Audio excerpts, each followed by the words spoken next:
Hello everyone, and welcome to Monroe Stadium in downtown Fredericksburg for tonight's Battlefield District game. It's homecoming 2017 at James Monroe, and fresh off win number 2, Bob, at James Monroe, Yellow Jackets take on the King George Foxes.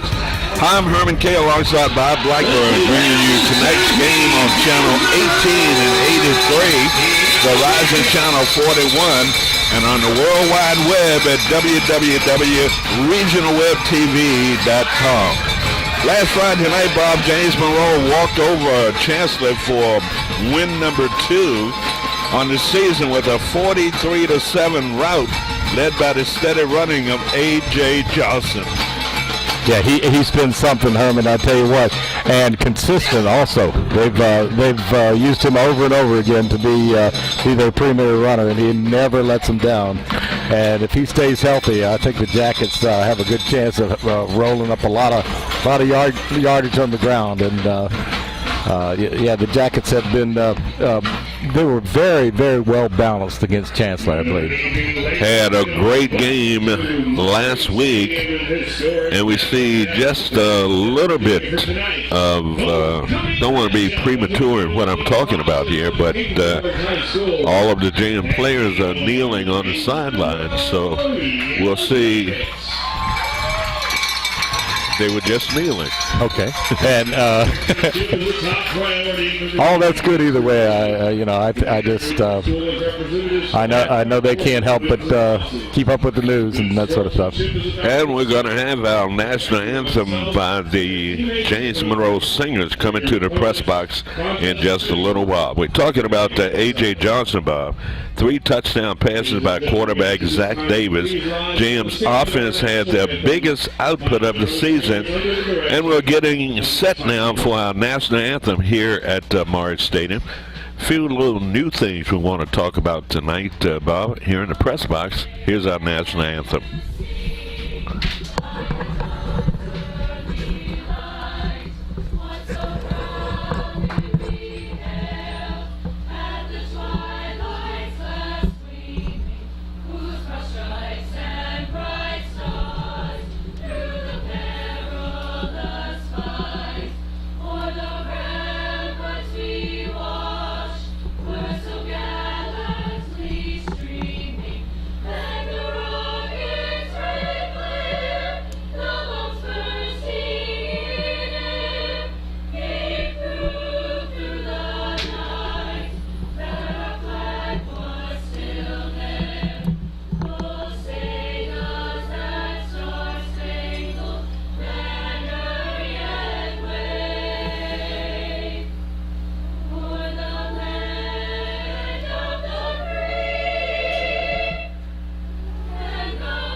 National anthem from the Monroe Singers here at Monroe Stadium for tonight's homecoming football game.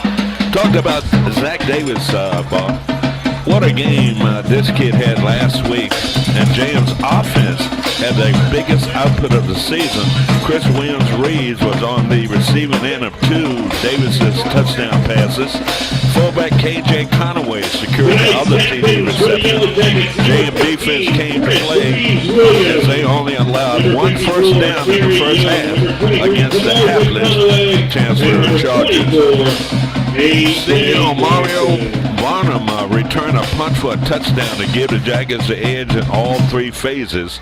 Tonight, the Jackets hope to pick up win number 3 against the King George Ball Club that has stumbled out of the gate this year, going 1-4. So they played some of the best teams in the area.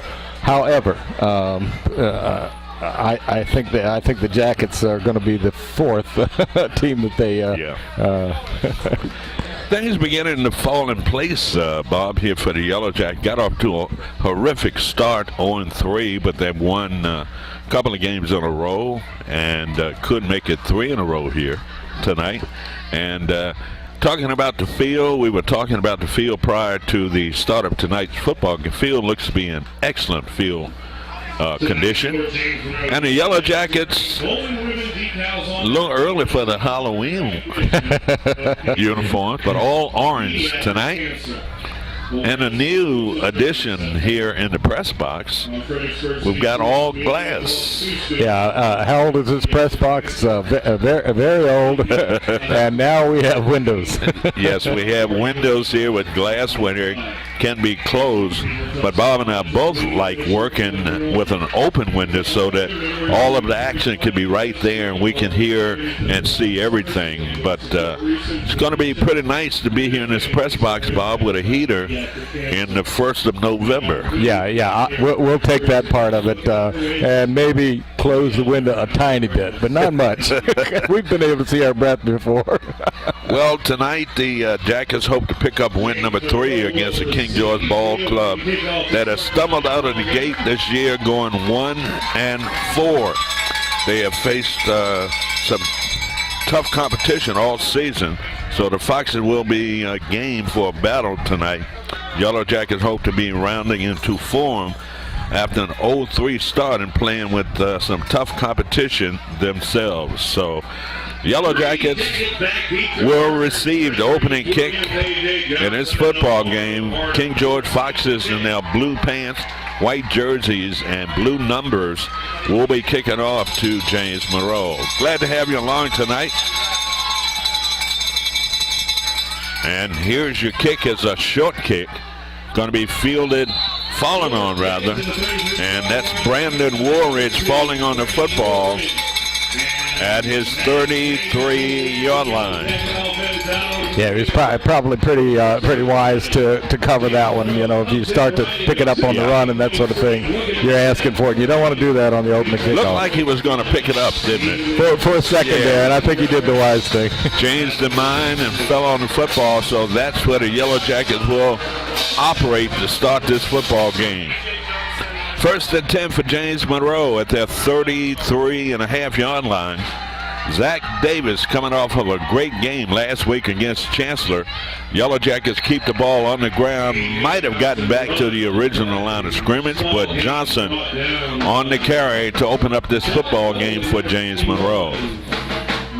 Yeah, they go a little bit conservative to start off, but once you get A.J. warmed up, he'll start breaking the 8 and 9 yarders off easily.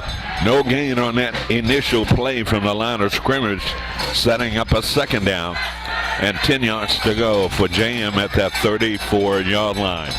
2 receivers split to the far side of the field, 1 to the near. Zach Davis fires a pass, and it's going to be broken up on the other side of the field. That's Alante Green, 5'9", 160, senior, stepping in to break up that pass play.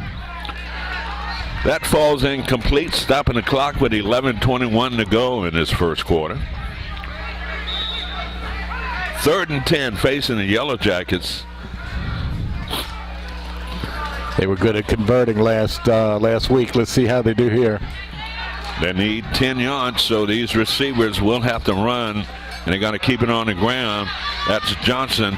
And Johnson fighting his way through. Oh, he might have made that. I think he did, Bob. Nice run. They needed 10 yards. He got 10.5 yards. What a run by Johnson. A.J. around the right side. That's pretty good, Bob, when you're in a 3rd down passing situation. You can hand it off to your running back, and he picks it up. No kidding. I guess the element of surprise did help a little bit, too, but we'll go with it. So 1st and 10 yards to go. James Monroe at the 44-yard line. Quarterback under center, man in motion to the near side, pitches to that guy. Jet sweep, nice block, out to about the 48-yard line. Like the Yellow Jackets play calling here, Bob. That was number 3, Bonham, on the curve for James Monroe. Gain of about 4 yards, setting up a second down. And 6 yards to go for James Monroe. I love the fact that they're getting Barnum in the ball-carrying position, because I tell you what, he can turn it on when he wants. Austin, the receiver, split to the far side of the field. Second, 6 yards to go. Zach Davis under center, handoff, and a nice run. A.J. Johnson picking his way through. Kind of hesitated a little bit, Bob, and picked up another block and just enough for a first down. And they're going to signal that it's 3rd and short, but I'd bring that chain out. It looks like a first down from here. It does to me, too. Yeah. 3rd and inches facing the Yellow Jackets. They could have given that to him. Just sitting up here looking at it. Yeah. Wow. And I'm sitting right on the 50-yard line. The ball's at the King George 46. 3 receivers to the far side. Davis looking and had a man. He overthrew him. Number 15.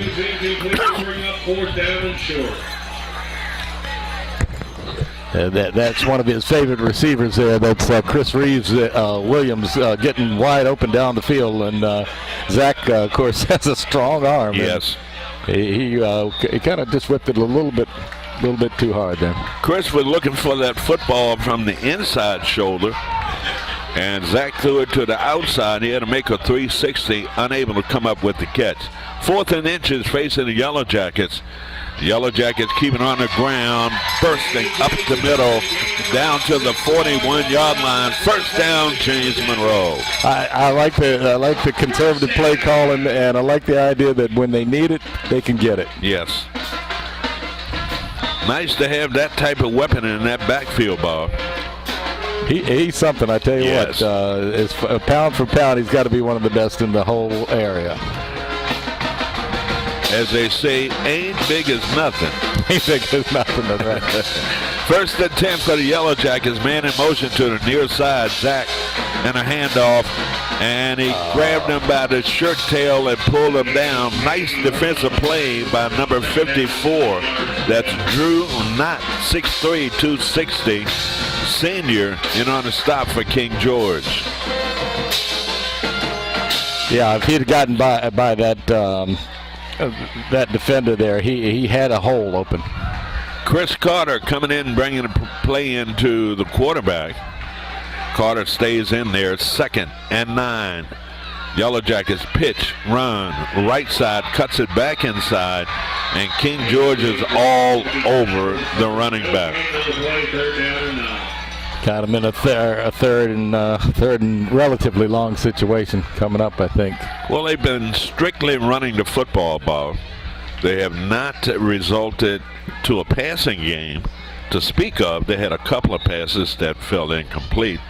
But to keep this King George defense honest, you're going to have to throw the ball here in a good situation at 3rd and 9. Yellow Jackets, 4 wideouts. Zach Davis looking downfield to throw the football, whistles. And it might be a false start against the Yellow Jackets. That's not a good thing because takes out your swing passes and that sort of thing. Let's see. Come on, ref. Illegal procedure against the Yellow Jackets. I think this 3rd down play will work here again. What do you think? Well, it depends on how they set it. I think you probably have a square out of some sort and see. And the receiver's got to make sure they go 15 yards, right? Yeah, they do. Here we go, 3rd down. Zach looking, flushed out of the pocket, and he's going to run it, and he picks up some yards across the original line of scrimmage down to the 39-yard line in King George territory. So the Yellow Jackets still with a 4th down. They're going to go for it, Bob. Yeah, I can't see. Oh, they're sending the punter out. They are switching up, though, so maybe they will go ahead and be conservative. Or maybe it'll be a fake punt. See, number 5, Chris Cargill, the punter for James Monroe. He's in there. So they're going to very conservative call early in this football game by James Monroe. 4th and about 8 yards to go. Cargill standing at his 47-yard line. Awaits the snap from the center. Good snap. gets off a line drive punt. That's going to be downed. It was touched. It's going to be down. That was beautiful. That's a great effort. Number 53, Bob. Yeah. Dylan Major was the first man downfield to get a hand on that football. He prevented it from going into the end zone and kind of tapped it back, and his teammate fell on it right at the 2-yard line. Great play. Yeah, and very smart for a high school kid to do that, really. And he ended up in the end zone, but the ball was at the 2-yard line. Yeah, and would he have been able to come out to recover the football? He cannot be on the ground in the end zone. He could be in the air and bat it back. Gotcha. But if he's on the ground, it's going to be a touchback. Fox is barely getting out of the end zone. A loss of a yard on that play. That's the first time the Foxes have seen the Jacket defense. Yes. Hello. First time they've had their hand on the football in this football game. 6.5 minutes to go in its opening quarter. No score.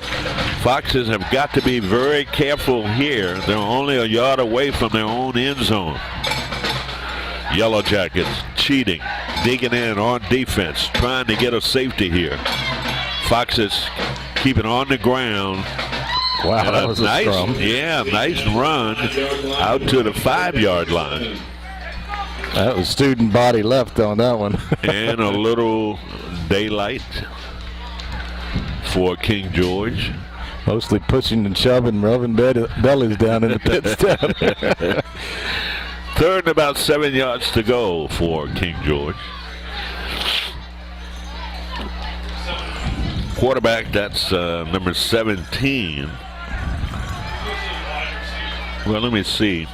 We'll check out the quarterback after this play. 3rd and 7. Foxes, handoff and a run. Bottled up at the line of scrimmage. And he refuses to go down. That's number 32. Derek Ford, 6'1", 245 freshman, Bob. Yeah, that's a regular meal fellow there as a freshman. Wow. So a gain of a yard, setting up a 4th down. And about 7 yards to go. Punter standing in his end zone. We need a good snap here. Yellow Jackets will come out of this in real decent field position. Nice punt. And on the bounce, coming around the left side. And he's going to be hit and pulled down at the King George 35-yard line. Yeah, he almost turned that corner. Yes. So the Yellow Jackets, for the 2nd time tonight, they're going to check this offense out and see what they can do against this King George defense.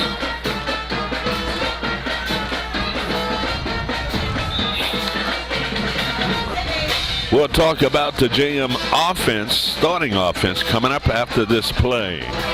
1st and 10 yards to go for James Monroe, 36-yard line. And the quarterback, Zach, fumbles the football. Now he's going to run it.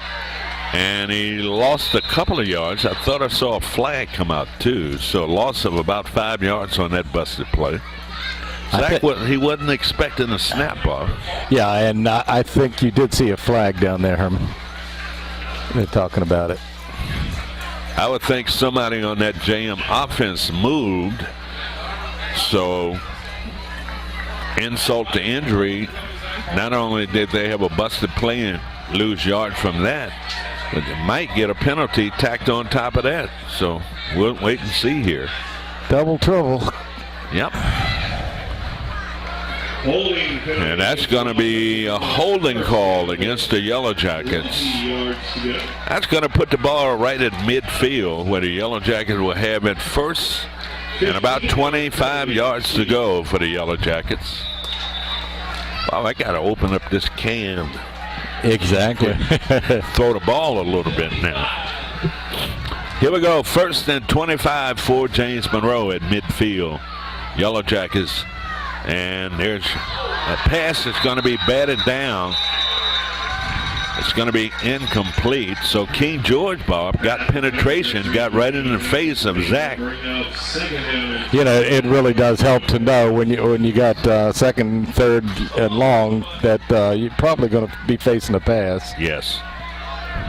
So the Yellow Jackets allowed King George to put pressure on the quarterback. Ended up with a batted pass. Still 2nd and 25 from midfield.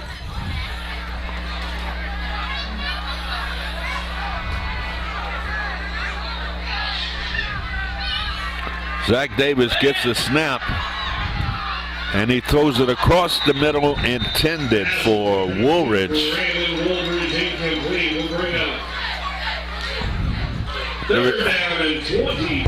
Zach is not as sharp tonight. No, his confidence is down a little bit.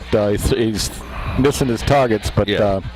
I think a good connection here might make everything okay. Yeah. And he's pressing just a little bit. He needs to let the game come to him. Yeah. And take what's available. Here we go, 3rd down. Passing down again, trips to the far side. Davis looking, flushed out of the pocket, reverses field. Now he throws a pass, and it's a catch. Down inside the 40 to about the 39-yard line. You know, when quarterbacks get in trouble like that, Bob, smart receivers will come back to the quarterback. And that's what so happened. It gives him a passing lane. Yeah, that was a good move by the receiver there. Chris Reeves-Williams coming up with the reception. So once again, the Yellow Jackets faced with a 4th down here. 4th and about 15 yards to go. And number 5, Chris Cargill, the 5'8", 190 senior, is in there to punt the football. Good snap. Cargill gets off a line drive, punt again, and it's going to be hit and down at the 1-yard line. Deja vu. All over again. But he's lucky that thing didn't go into the end zone. He is. It would have been a free ball, too. Yeah, and if the Jackets recover, there's six on the board. So, not a bad play from that King George return man. He initially missed it and prevented it from going into the end zone, but he was taken down immediately right at the 1-yard line. 3:15 to go in this first quarter. No score from Morris Stadium. Homecoming for the Yellow Jackets with their homecoming new uniforms on tonight. And King George just trying to get away from the shadows of their own goalposts. Might have picked up a yard or two out to the 3-yard line where it will be 2nd down. Yeah, the Jackets love to have the ball this deep, and they can just lower the shoulders.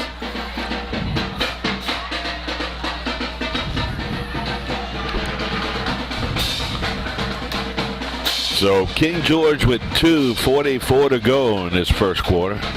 And for the first time in many years, Bob, I'm looking through glass and I see a reflection.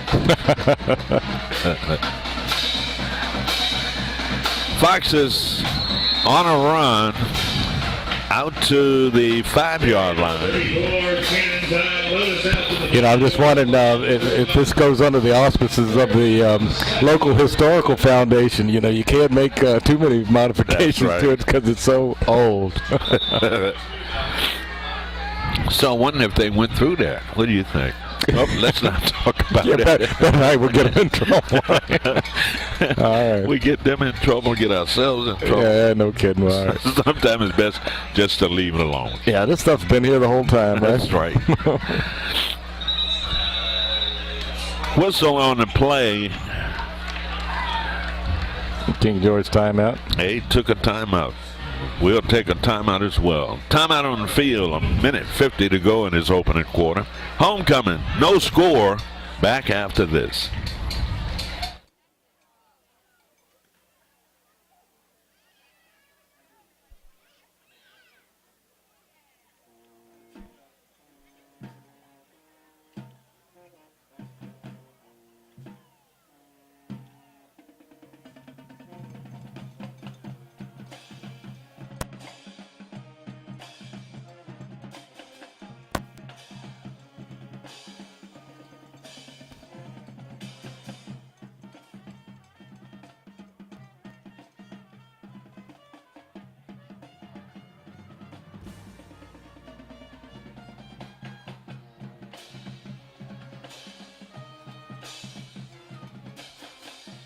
back to James Monroe. A minute 50 to go in this first quarter.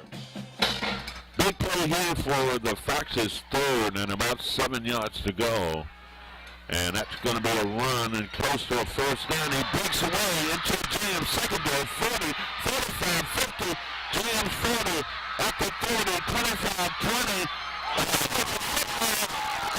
it back down inside the 10-yard line.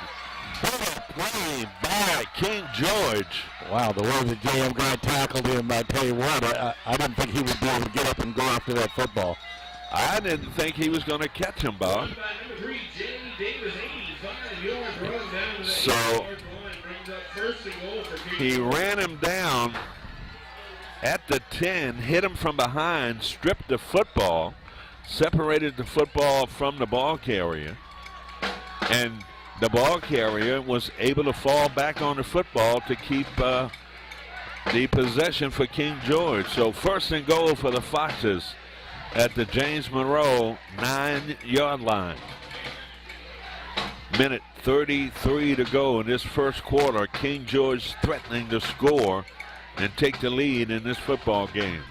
Quarterback under center, turns and hands it off in the middle. No gain on the play.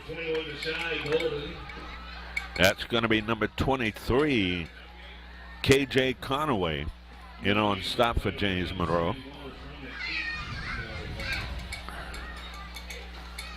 Yeah, he had an assist in there from 72, but 72 couldn't quite hang on to him, but he did make the initial hit, so he did a good job. No gain on that play. It's going to be third and goal from the 9-yard line. Number 17. A quarterback for the Foxes. And quarterback throws a pass, and it's going to be caught near the goal line. Did he get in? Yes. It's going to be a 9-yard touchdown pass.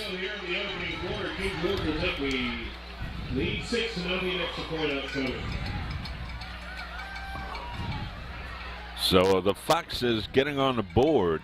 Nice pass by the quarterback, Bob. He just hung in there. Kind of rolled out a little bit to the left. Is that the first pass we've seen from King George? I think so. Wow. And for 6. Extra point attempt here by the Foxes. The kick is up, and it is good. Timeout on the field, 34 seconds remaining in this opening quarter. It's King George 7, James Monroe nothing. Back after this.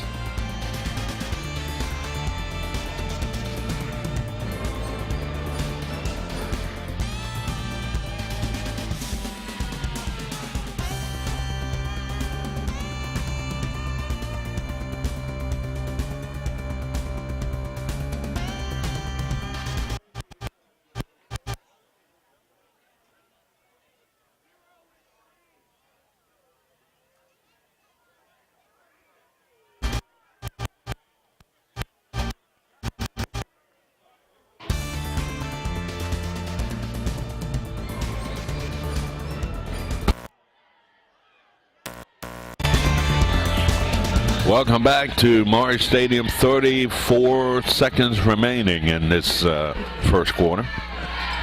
Somewhat of a shock here with the Foxes going first in this football game. It is. I'm getting a little respect for these guys. I think the Jackets got a ball game on their hands. So end over end short kick taken at the 25, 30 up the sideline. And he's going to be tripped up into King George territory. Nice return, Chris Reeves-Williams. I tell you what, he showed he could motivate when he's got the ball in his hands. We know he's a great receiver. That's about a 35-yard return. You know, if this was artificial turf, his arms would have been torn up. Yes, he went airborne there. He certainly did hit that ground pretty hard. And also saving him, Bob, it's not November. Yeah, exactly. Yellow Jackets keep it on the ground. That's Johnson bouncing to the outside, getting back inside again, and picked up a couple of yards on that run around the right side. Yeah, I think the Jackets are going to be a little more motivated now. So, nice run by A.J. Johnson. Flag on the play, Bob.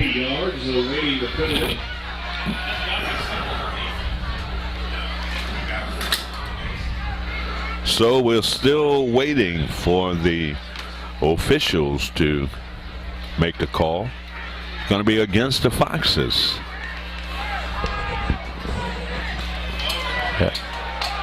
Yellow Jackets, I'm thinking, Bob, have a much better team than King George. All they have to do is focus half of what they did last week. Exactly. Chancellor, they come away from here with a big win tonight. Yeah, the difference so far is they were making big chunks of yardage on either first or second down. Hard to do it tonight. First and 10 yards to go, 8 seconds to go in this first quarter. Yellow Jackets keep it on the ground. That's Johnson. Bouncing to the outside, turns the corner, and he's going to be pulled down and right around the 10-yard line. No time left on the clock, but there is a flag on the field. See what the flag is.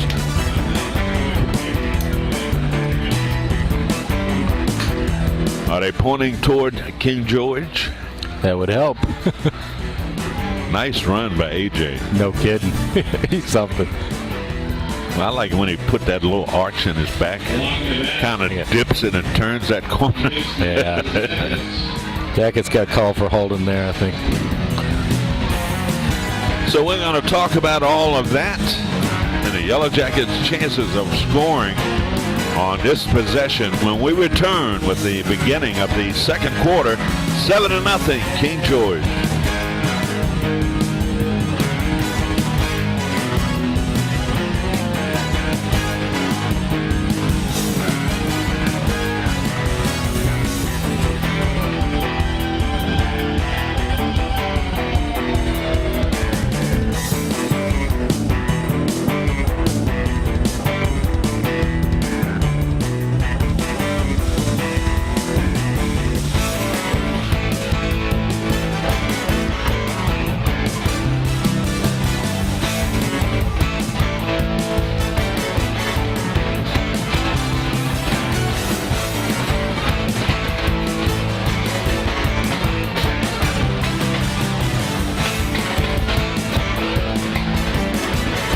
Welcome back to Monroe Stadium homecoming, and I don't think the quarter can end on it would have been an offensive play. It can't end on a defensive play. I was going to ask you that, but then I thought, well, maybe it's before the half. So it's going to be first and about 20 yards to go for James Monroe. So they'll run this last play, and then they will. That should be the official end of the first quarter. That is it. So they move to the other end of the field. At the beginning of the second quarter. So Bob, how have things been going? Okay. Haven't seen you since last Friday. Yeah, let me ask you that first. How's things been going at school? Good. Off to a great start. And that's about it. Okay. Let's see. Yeah, we've been doing little things here and there and all that kind of stuff, and I think some of it should be praying for rain. How long has it been since we've had rain? It's amazing how I think Florida has had more rain this year than they've had last 30 years or so, something like that. They say when it rains, getting ready for another tropical storm that's going to dump about 4 or 5 more inches on it. That's incredible. That's incredible. People are probably sick of it. I'd take it without the wind, though. Yeah, and we pray for the folks in Puerto Rico. Absolutely. Wow. So second down here, Bob, and about 16 yards to go for the Yellow Jackets at the King George 29-yard line. Yellow Jackets pitch. Nice cut. And Johnson down to about the 25-yard line. This guy has more patience in running the football. You know, you wait for those blockers to set up, and then he makes his move. Yeah, there's some guys that are eating regular over there on the D, too. Yeah, some big kids for King George. They are, yeah. So, third down, and we'll say 12 yards to go for James Monroe. Ball resting right at the 25-yard line. Just getting underway here in this second quarter, 11:19 to go. Foxes on top of the Yellow Jackets 7-0.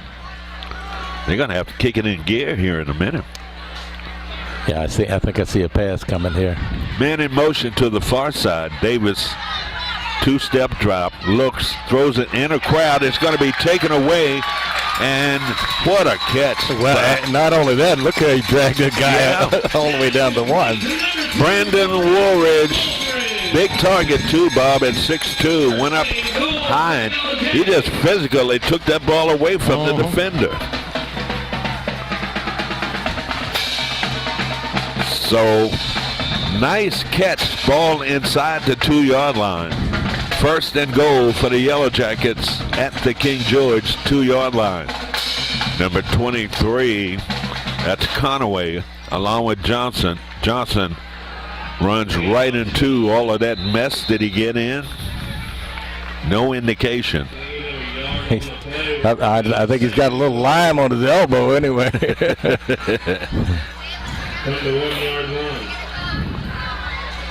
That stuff used to burn, didn't it? Yeah, that's. You ever get lime in your eyes? Oh my gosh, yes. Why would they use that? Yeah, I know.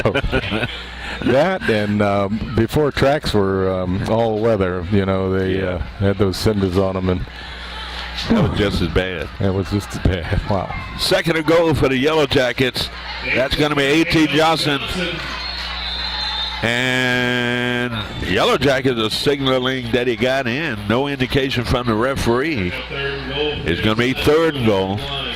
Might have to take that baby wide. Yeah, or either, you know, our guy Conaway, I think he can do that by just busting people in the teeth.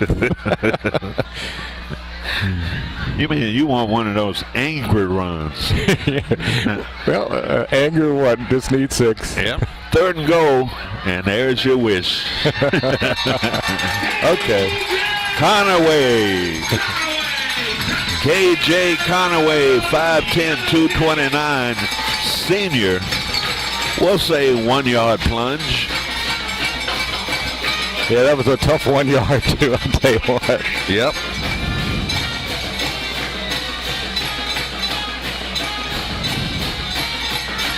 Yellow Jackets set for the extra point here. That's my man, Mr. Hernandez. Miguel. The kick, it's up, and it is good. Timeout on the field, 9:19 to go in this second quarter. We're deadlocked at 7. Back after this timeout.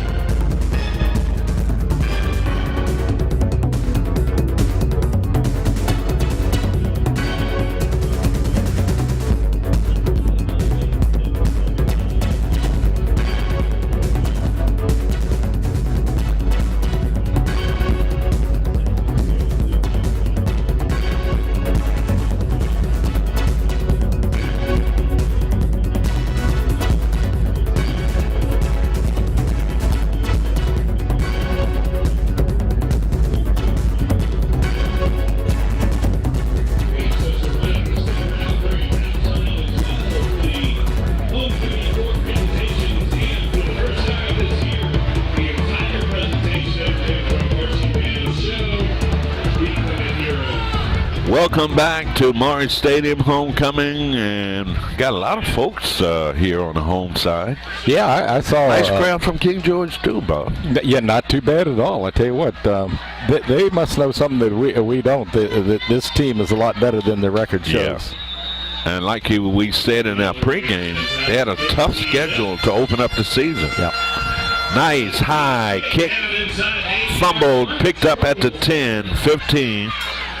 And he spun around. He goes up the middle again. Coverage on kickoff. Not too good on that particular play. You know, I'd love to have $1 for every time a guy fumbles, picks it up, and it just throws the rhythm off. It does. And if you, on the coverage,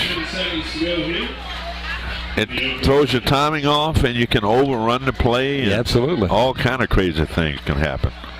So the Foxes with excellent field position here. First and 10 yards to go at their 43-yard line.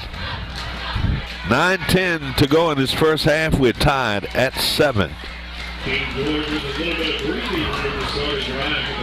Passing formation here for King George. And it's going to be a run across midfield down to the JM 49-yard line. Pickup of 7 yards on that run. Yeah, the Yellow Jackets playing a little bit soft inside. Yeah, well, I was like you. I thought, okay, they're going to open up with a pass, and that run fooled him, and it was a power run too. He had blockers in front of him from the backfield. Second and about 3 yards to go for King George at the JM 49-yard line. Quarterback under center, turns, hands off, and pulled down from behind.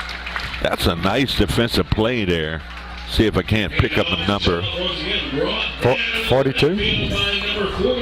That's 42 for the Yellow Jackets. Dana Reynolds, 5'9", 164 junior. He trailed the running back. He came from the other side and came around and made the tackle. Yeah, we don't care where it came from. Loss of a yard on that running play, setting up a third down. And about 3-4 yards to go. Quarterback under center. Bucks out the signals, turns, runs right into. And the Yellow Jackets, Charlie Fry the third. Some of the players getting up off the pile. So a loss of yards again. And the Yellow Jackets pushed them back, Bob.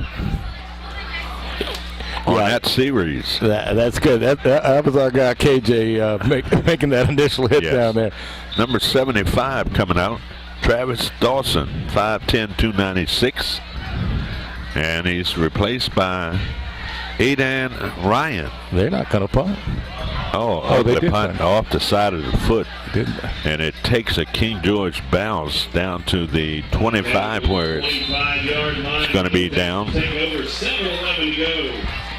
Okay. So I'm sorry. Go ahead, Bob. I was just going to say, JM needs a nice time-consuming drive here, no mistakes and that sort of thing. And if they go in with a touchdown lead, I think their confidence will be back. I'm thinking we need one quick and long. Ooh. So maybe 2 scores. Two scores. I think we scored now. I like your plan. I like yours better. I don't like to let them off the gas at all. All right, I'm with you. See if we can get a quick one here. First and 10 for James Monroe. Quarterback pitch sweep around the left side. He's bottled up, cuts it back to the inside. And the Yellow Jackets unable to get Johnson on track here.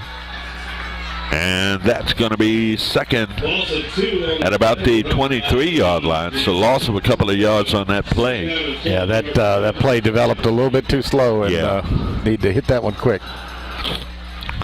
So loss of a couple of yards, setting up a second down and 12. Let's see if they go back to their passing game here. See if Zach has figured out things here. So he redirects one of his receivers to the near side. Zach Davis, and it's going to be a run. and they can't run well against this King George team. You got some pretty stout boys down on that line for King George. They do indeed, and I think a little maybe a counterplay is about the only way they're going to get something interior like that.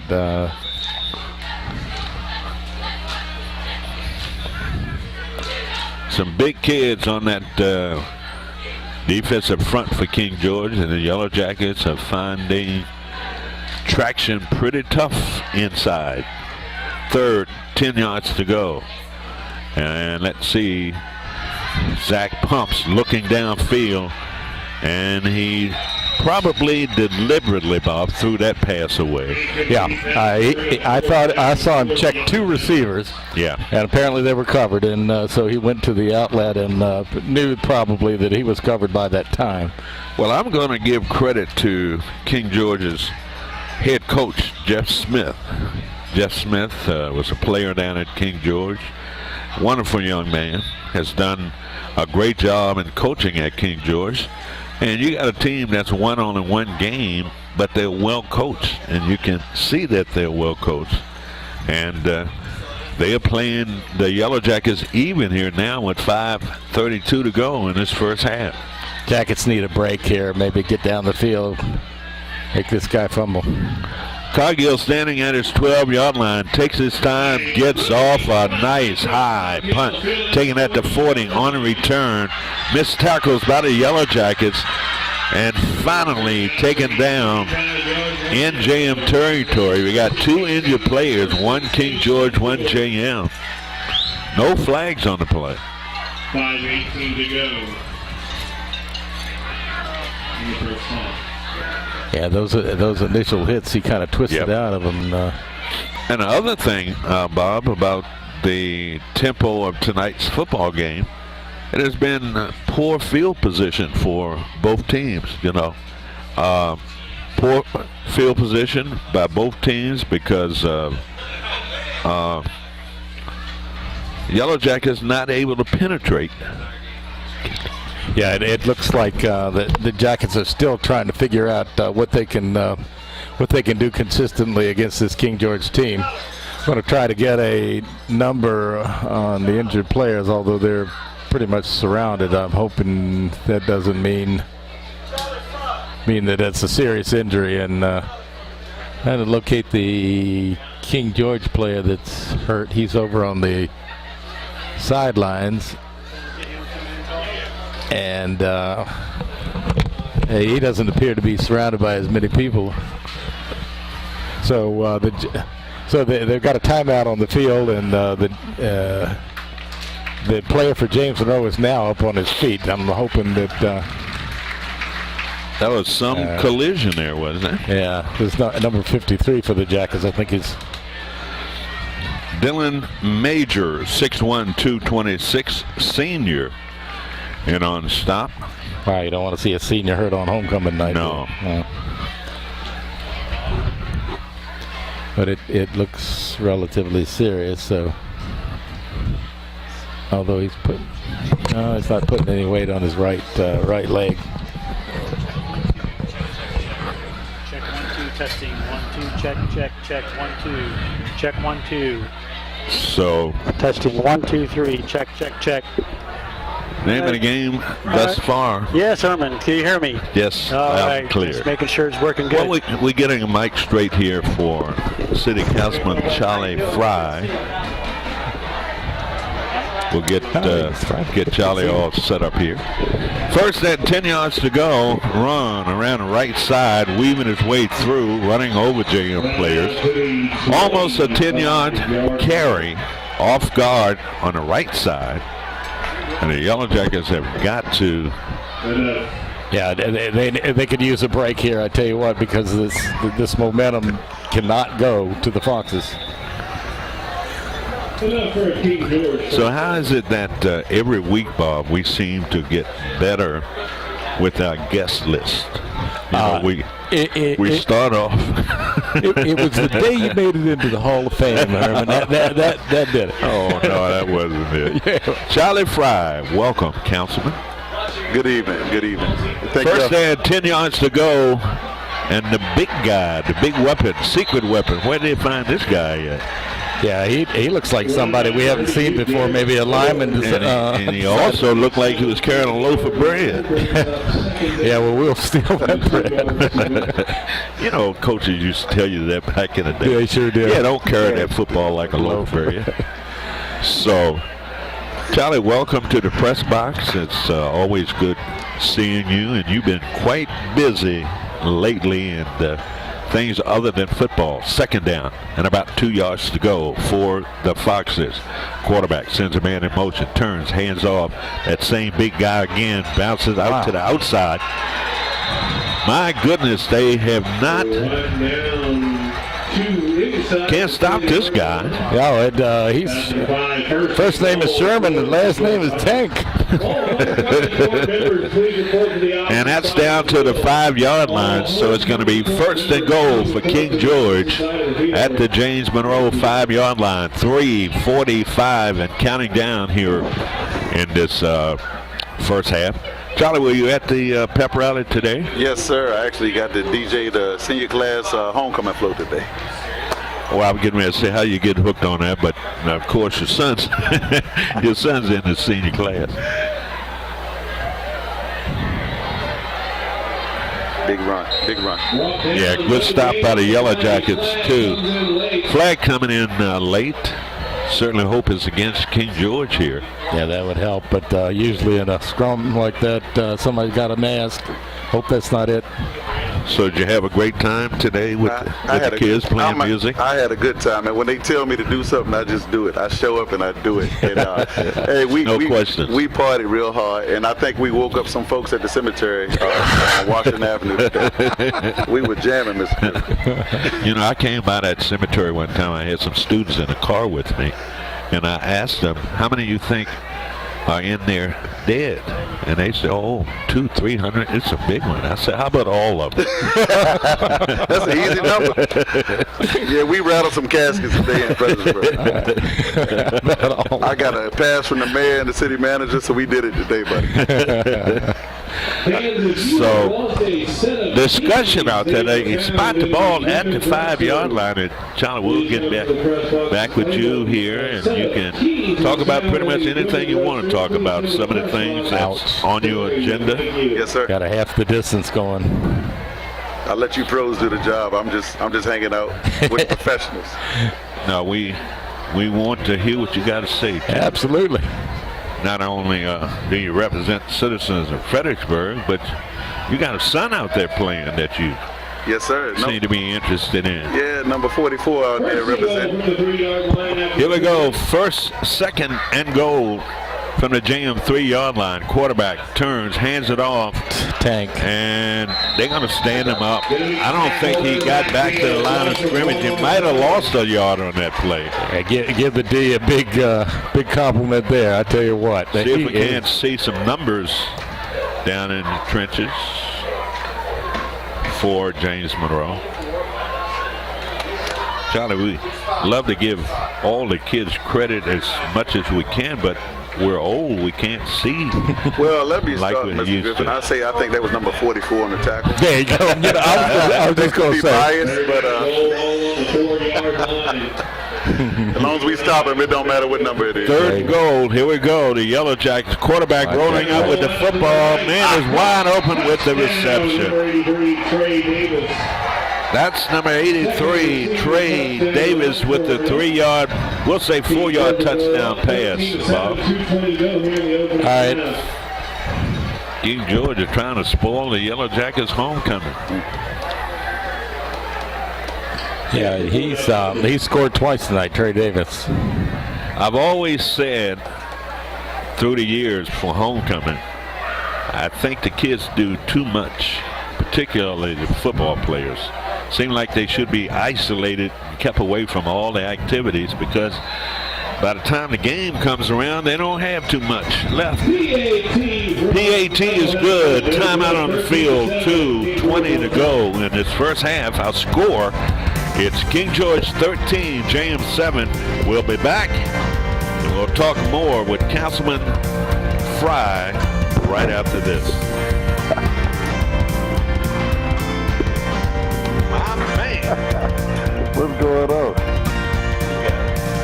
This is Blackburn. Hey, I'm gonna tell y'all what. I've been working on that UPS truck some of these games, and I throw the iPod on the dashboard, the iPad. Yeah, and I'm getting everything. I'm right there with y'all.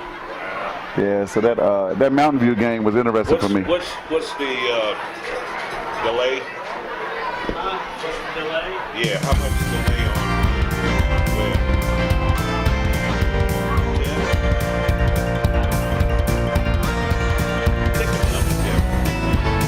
Oh, okay. So we'll be right on that. Okay.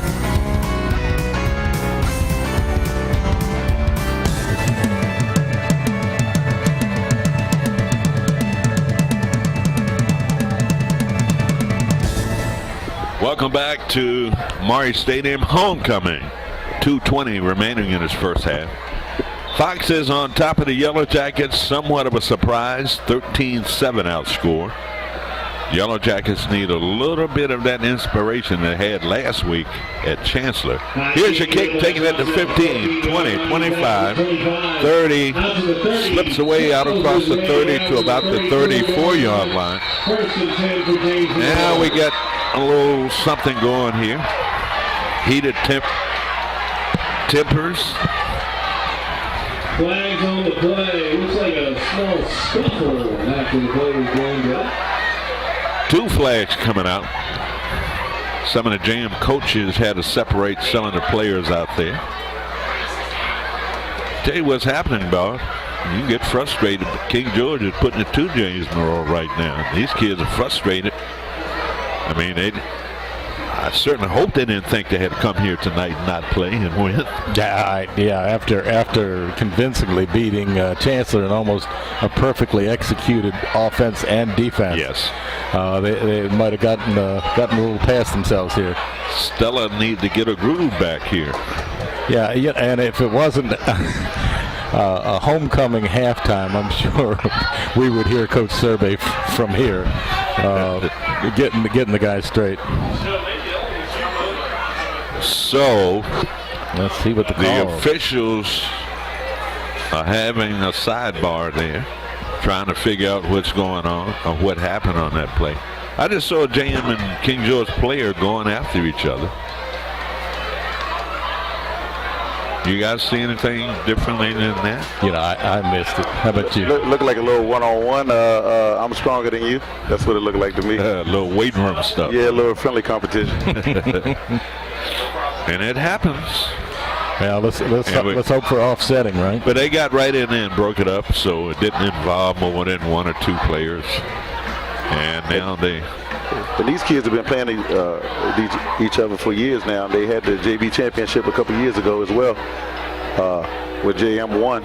So this is a good rivalry for JM and King George as well. Oh yeah, it's been a rivalry for years. Yes, yeah. And this certain group of kids here for the last 3 years or 4 years, they've been going toe to toe. Still a big discussion. That's a long discussion too. Yeah, it is. I was surprised today to find out that JM holds such a lifetime record. It was like 30-7 or something like that. Over King George. Over King George, yeah. But I do agree. It's been a heck of a rivalry. Yes. I mean, we go all the way back to the days of women twins. Oh, the Parker brothers. Yeah. Yeah. Some bad guys did. Yeah, made all their fortune in games after a while, right? All right, let's see. Let's see. They're getting ready to sort it out. Going the wrong way.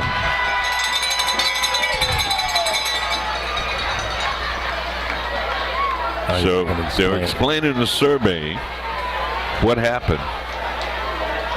All right. And I'm not going to guess at it. And he's going to turn here in a minute and tell us something, right? Yep. Very long discussion. Yeah. Might have to go down on the field and get the call from the referee. Yeah. We haven't done that in a while. We haven't. I don't know if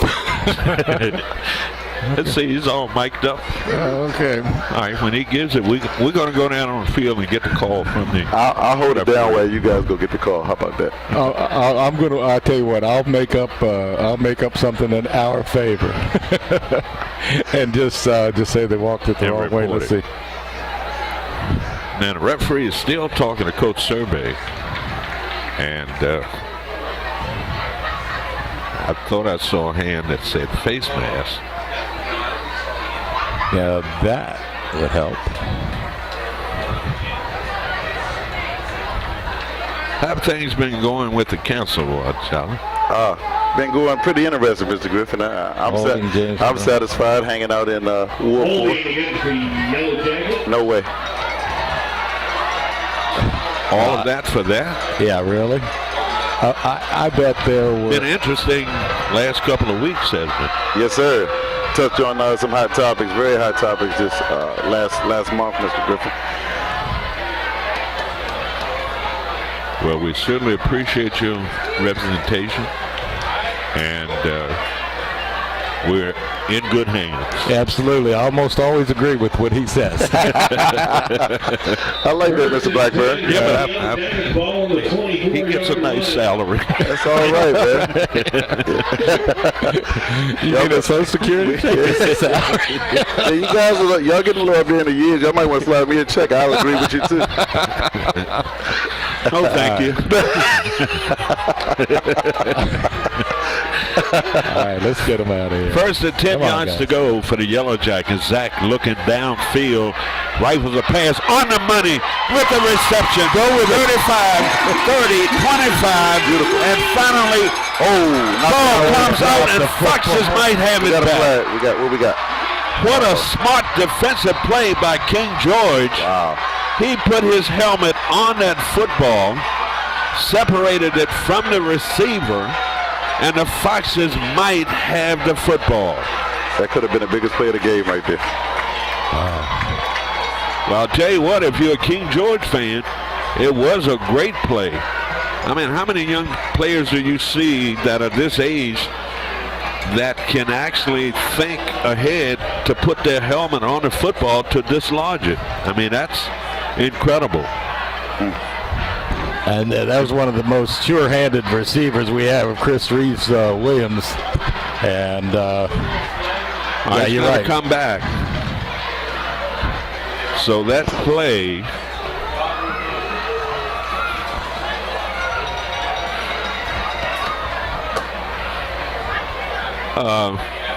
Mr. Fry. Yes, sir. Tell our listeners what just happened. I can't remember. It was a beautiful pass, a beautiful catch, and it looked like we got a strike that knocked that ball loose. That's what it looked like. Now, I don't know what's going on now. Roughing the passer penalty. Roughing the passer. That's what just happened, Mr. Griffin, Mr. Blackburn. Oh, yeah. We knew that anyway. Yeah, I could tell when the play went down. All right, so Yellow Jackets getting a huge break there. Going to be first and 5 yards to go for the Yellow Jackets at their 32. What a perfectly thrown ball by Zach Davis. Wasn't it beautiful? Yes. Wow. Right on the money and a great catch, great run.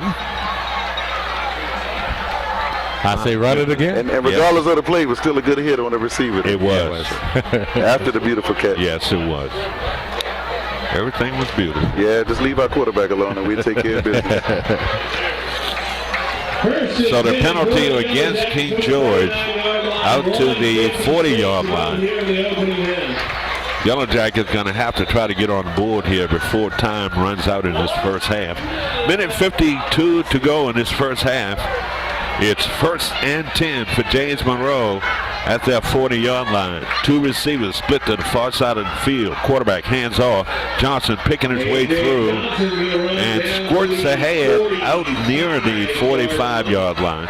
Yeah, those offensive linemen are carrying the blocks well down the field. That's a good idea. It gives A.J. a little chance to dodge behind him. Well, you're going to have to think about throwing the football. Second down. And about 6 yards to go. Beautiful. Get out of bounds. Well, I don't think he had enough for the first down. They get a gracious mark here. That's going to be short. How many times did we tell these receivers, if it's 8 yards, you got to go 8 yards? It's short, third, and about a yard to go. The clock is running. Yeah, they're gonna have to run this. And play calling right now, a little bit suspect. Now they take a timeout. Up in the backfield, timeout. James Monroe, 49 seconds to go. We'll keep it right here with the timeout. I wonder if we have any halfbacks that can throw. On a halfback option.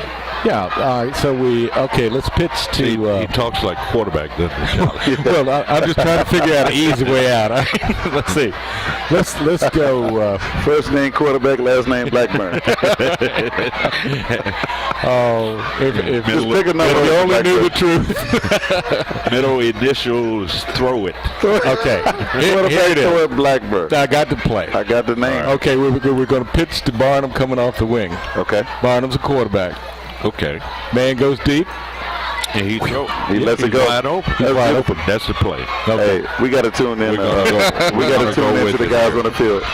That sounds great, Mr. Blackburn. Fourth and about a yard to go for James Monroe. And let's see if they heard Dr. Blackburn on this call. I'll take bum rush up the middle for 1 yard. That's what I'll take.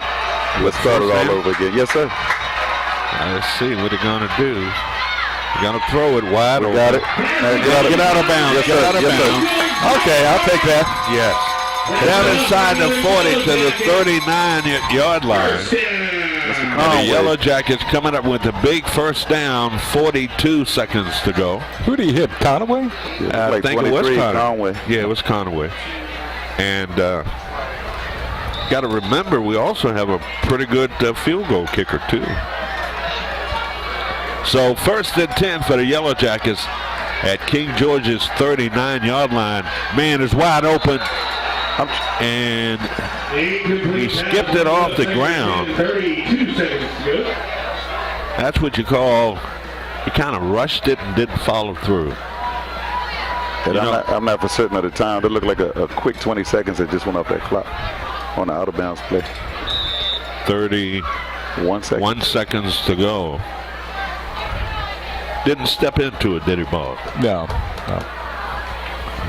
He's usually such a strong arm that he can go left or right and get off a pretty good pass, and sometimes it's almost too good. I mean, too much on it. Clock stopped at 31 seconds to go. Second, 10 yards to go.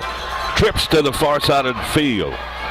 Zach Davis looking, rifles a pass across the middle. It's going to be picked off. That's not Yellow Jackets have got to play some defense. One man. And interception return into James territory down to the 45-yard line. 20 seconds to go. King George, well, they will not do anything foolish here. They have a couple of snaps, take a knee, and that's the way it's going to end at the half here. Yellow Jackets will get it together at the half. Yeah, it'll be a long one, but at the same time, some of the players that are on the court are going to be out on the field. Charlie, put yourself into a position of a coach right now. Yes, sir. And the way this first half has gone, trailing 13-7. What would you tell your Yellow Jackets? Let's see what happens after this play. First, 10 yards to go. King George looking for more. They're going to air it out. And a reception. And he's going to be taken down inside the 5 at the 4-yard line. Okay, they got it down at 10-3. Got time here for 1 or 2 plays. If you throw it, you can throw it into the end zone and stop the clock. Running play, if you don't get in, that's going to be the end. So King George taking a timeout here with 10.3 seconds to go. And that was a dagger. Yeah, that guy was that guy was there, and I've seen defense from that secondary like this in previous games where you got to cover. And there was no pressure on the quarterback. He just sat back there and counted from 5 on down, and somebody came open. He was right on target with the throw. So Yellow Jackets don't want them to go up 20-7. Well, if they have a field goal kicker, I imagine if they don't make it in this time, the quarterback's going to have to get rid of the football. First and goal inside. See that big guy in the backfield? Yeah, he's been a pain in the... Watch him. What happened? Somebody stepped on the quarterback's foot. Timeout, King George. They took a timeout before the play? Yeah, that's correct. Okay. You got to score on this play. 8.2 seconds to go. Did the quarterback have the ball? You know, I couldn't tell that. I should have had the glasses on, but this play here could make the game. Yellow Jackets cannot afford to give up a touchdown here, and they've got to play a good, tough defense, and they can do it.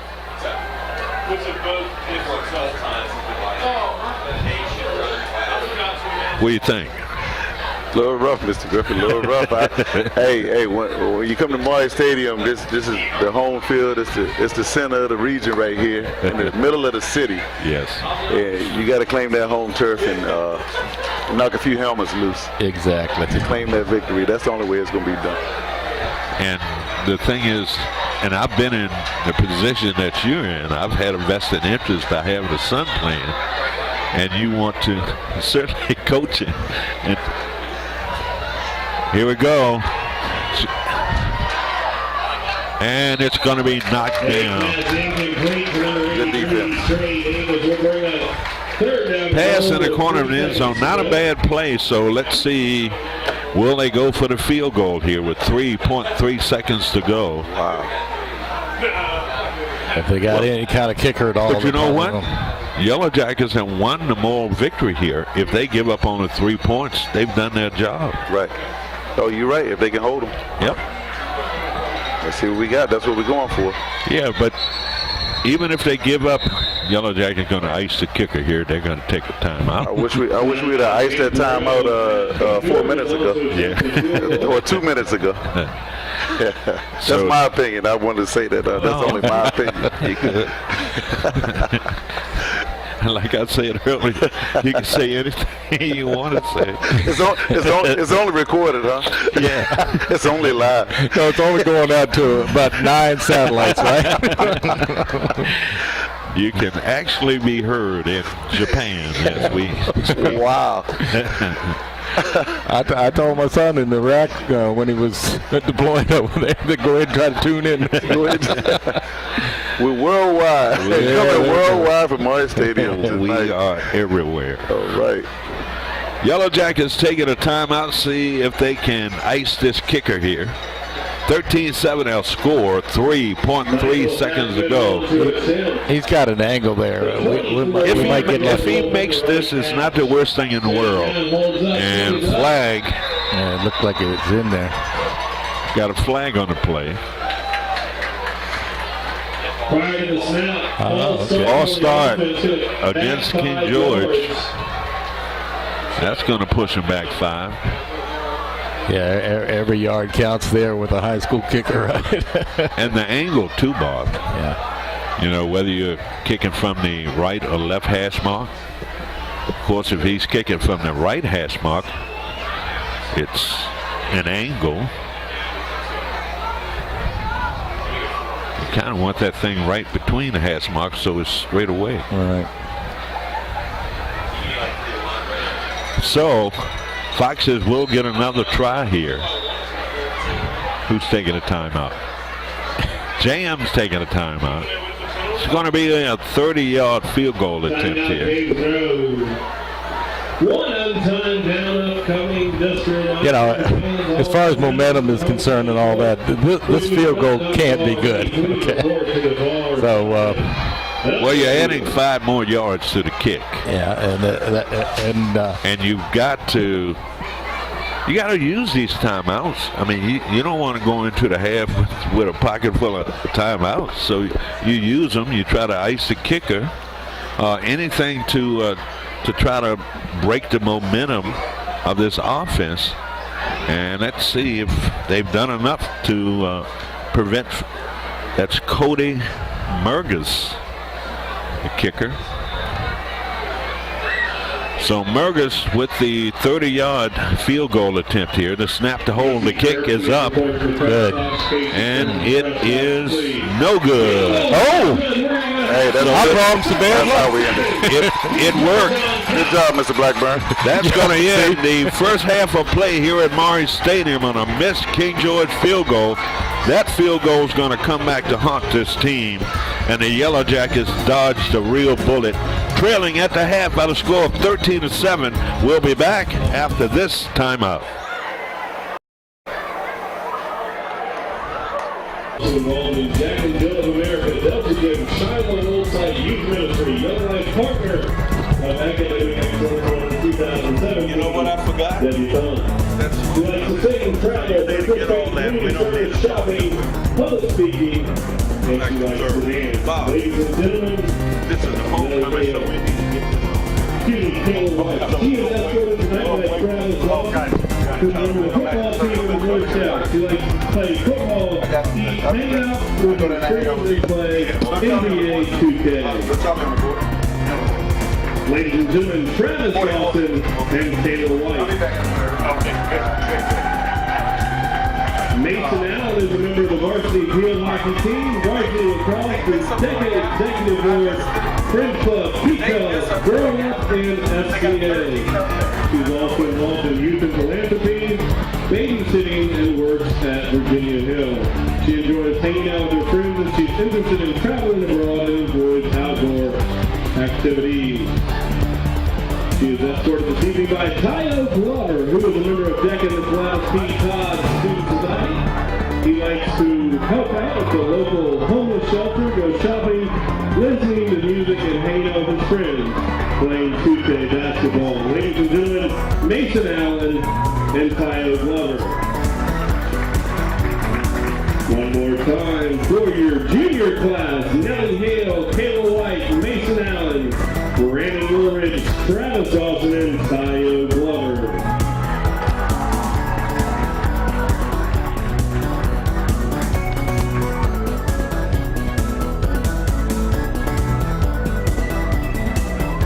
From the senior class, Brianna Goodright.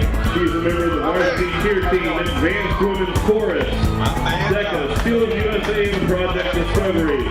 She enjoys hanging out with her friends and family on the weekend and plans to attend a 4-year college, major in business and minor in marketing at Madison University. Brianna is escorted by Miguel Hernandez. Miguel is a member of the varsity cross-country soccer and football team, Space Club, and DECA.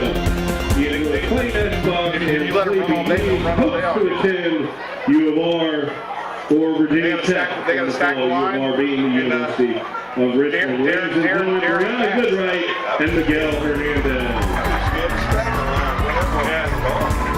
Yeah, Del Grande is a good worker. Devin Terry is a member of the basketball team, color guard, Way better quarterback. club, leadership on the Leo Club. They're She starting also enjoys Taekwondo and Girl Scouts. She loves to go outside and invite cheap hands and coats to get into the Coast Academy in the fall. She is escorted by William Dyer, a member of the varsity football and lacrosse teams as a captain, swim team, SCA president, DECA president, and Spanish club. He's also a member of travel lacrosse, youth group, and young life. His hobbies and interests include working at Outback Steakhouse and spending Saturdays with their first for the boys, Clayton, Miguel, and Turner. After graduating, William hopes to attend Virginia Tech in the fall. Ladies and gentlemen, Devin Terry and William Dyer. King George Secondary is not good. Ashley Karen is the varsity captain for the field hockey team. She's the executive vice president of the SCA, vice president of DECA, member of National Honor Society, and varsity tennis. She's also a member of Amnesty Girls Up in Spanish Club. She likes to be involved in school events and hanging out with friends. After graduation, she will be taking a scholarship to play field hockey at Yale University. She is escorted tonight by Ty Gleason. Ty is the captain of the football team, National Honor Society, and an officer in DECA. He's also a member of the track and field team. His hobbies and interests include playing football and working out.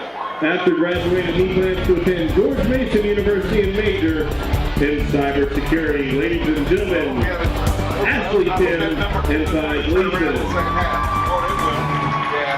They found their groove, but they lost it the first half tonight. Michaela Swain is the senior class president, DECA officer, varsity cheer, James Farmer scholar, and the FBLA president. Her plans are to attend a four-year university and to major in pharmacy. She is escorted tonight by Charlie Fry III, a member of the football team in the Gladys P. Todd Academy. Partnership Capital League and James Farmer Scholar. He enjoys spending time with his family, vacation, music, and having fun. Next year, Charlie plans to attend college at North Carolina A&T and potentially be a member of the football team. Ladies and gentlemen, Michaela Swain and Charlie Fry. I was down there. I'm down there with Coach Lewis, and we saw. Lauren Shelton is a member of the varsity field hockey and tennis program. National Honor Society Beta Club, and is the vice president of DECA and in Spanish Club. She enjoys dog sitting and hanging out with her friends. After graduating from James Monroe, she plans to attend a four-year university and pursue a career as a lawyer. She is escorted tonight by Peter Haynes, a member of DECA Partnership and Track.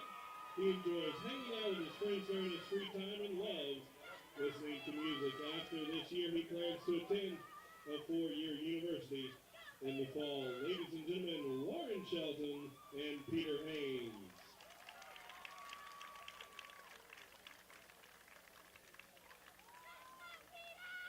Ladies and gentlemen, please give it up one more time for your 2017 Homecoming Court.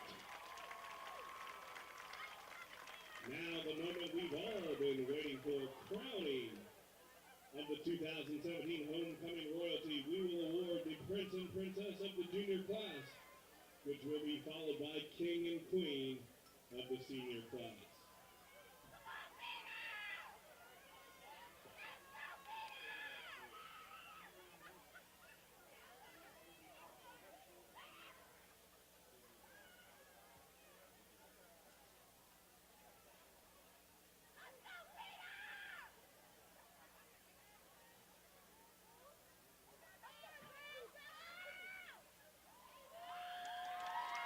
The Prince, number 2 on the football team, Brandon Wilbridge. And the Princess of the junior class,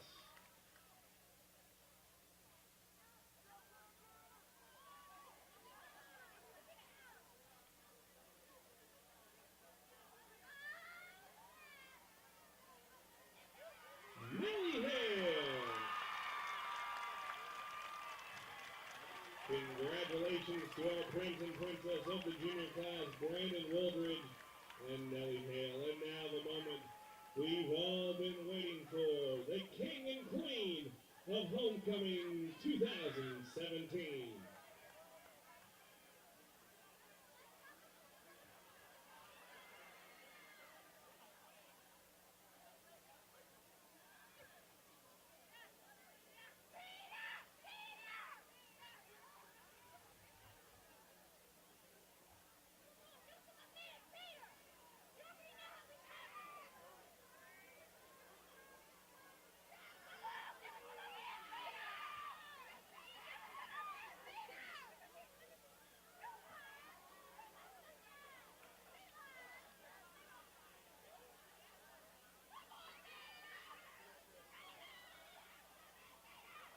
Homecoming Queen, Charlie Fry III.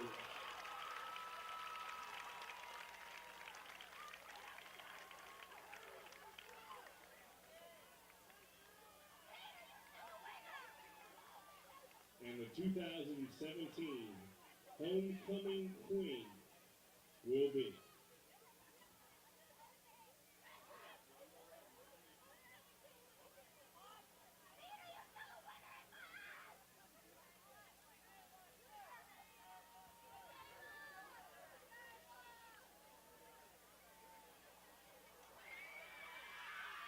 Brianna Goodright. Ladies and gentlemen, your king and queen of homecoming 2017, Charlie Fry III and Brianna Goodright. Once again, a big round of applause for your 2017 homecoming court. At this time, please welcome to the field the 2017 James Monroe High School Marching Yellow Jackets.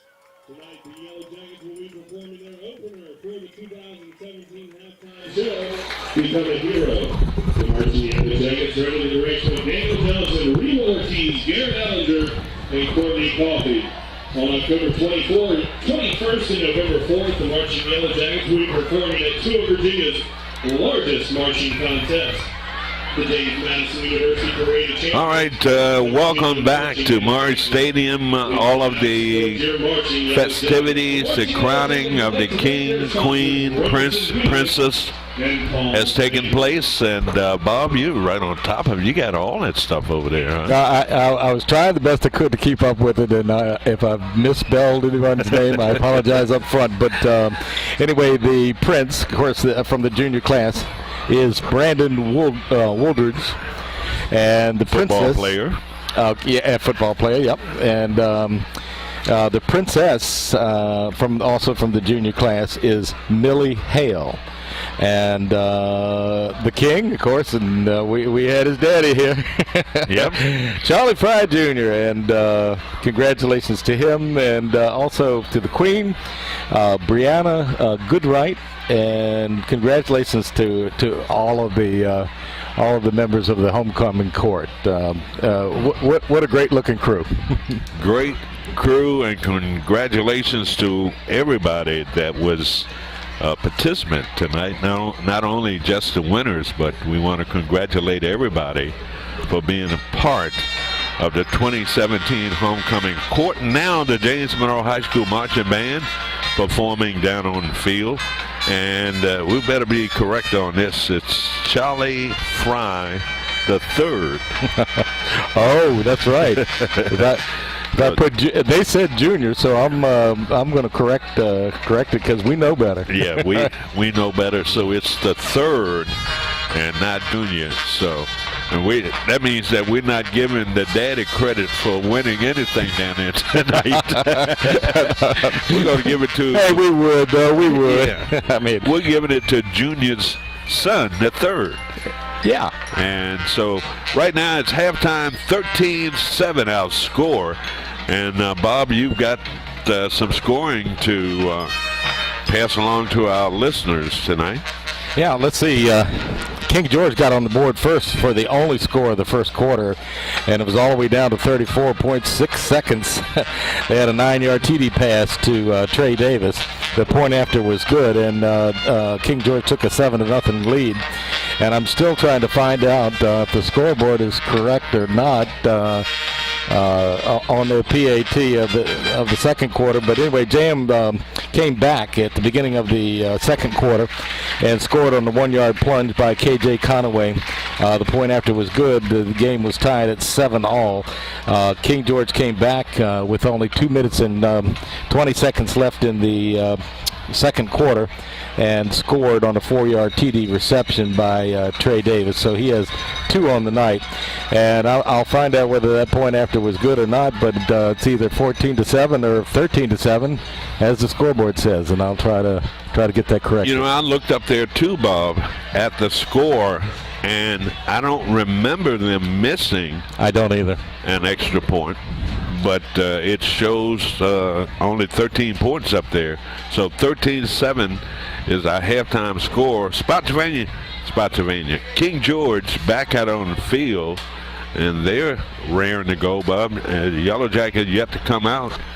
That's the way it always is when the team that's winning.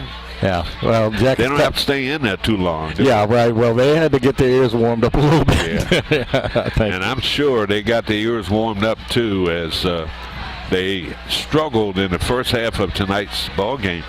They're back to those old ways again. Yeah, it's a shame because they had the ball deep in King George territory in the first 2 drives and didn't come up with any points there, and that's that's disappointing, particularly when you get the kickoff in the first half, and you like to drive down the field. And JM drove down the field, but could not put it in the end zone, and so that's what we have. It was a little blow to the confidence here. So here's a guy that sits here in the press box with us every week.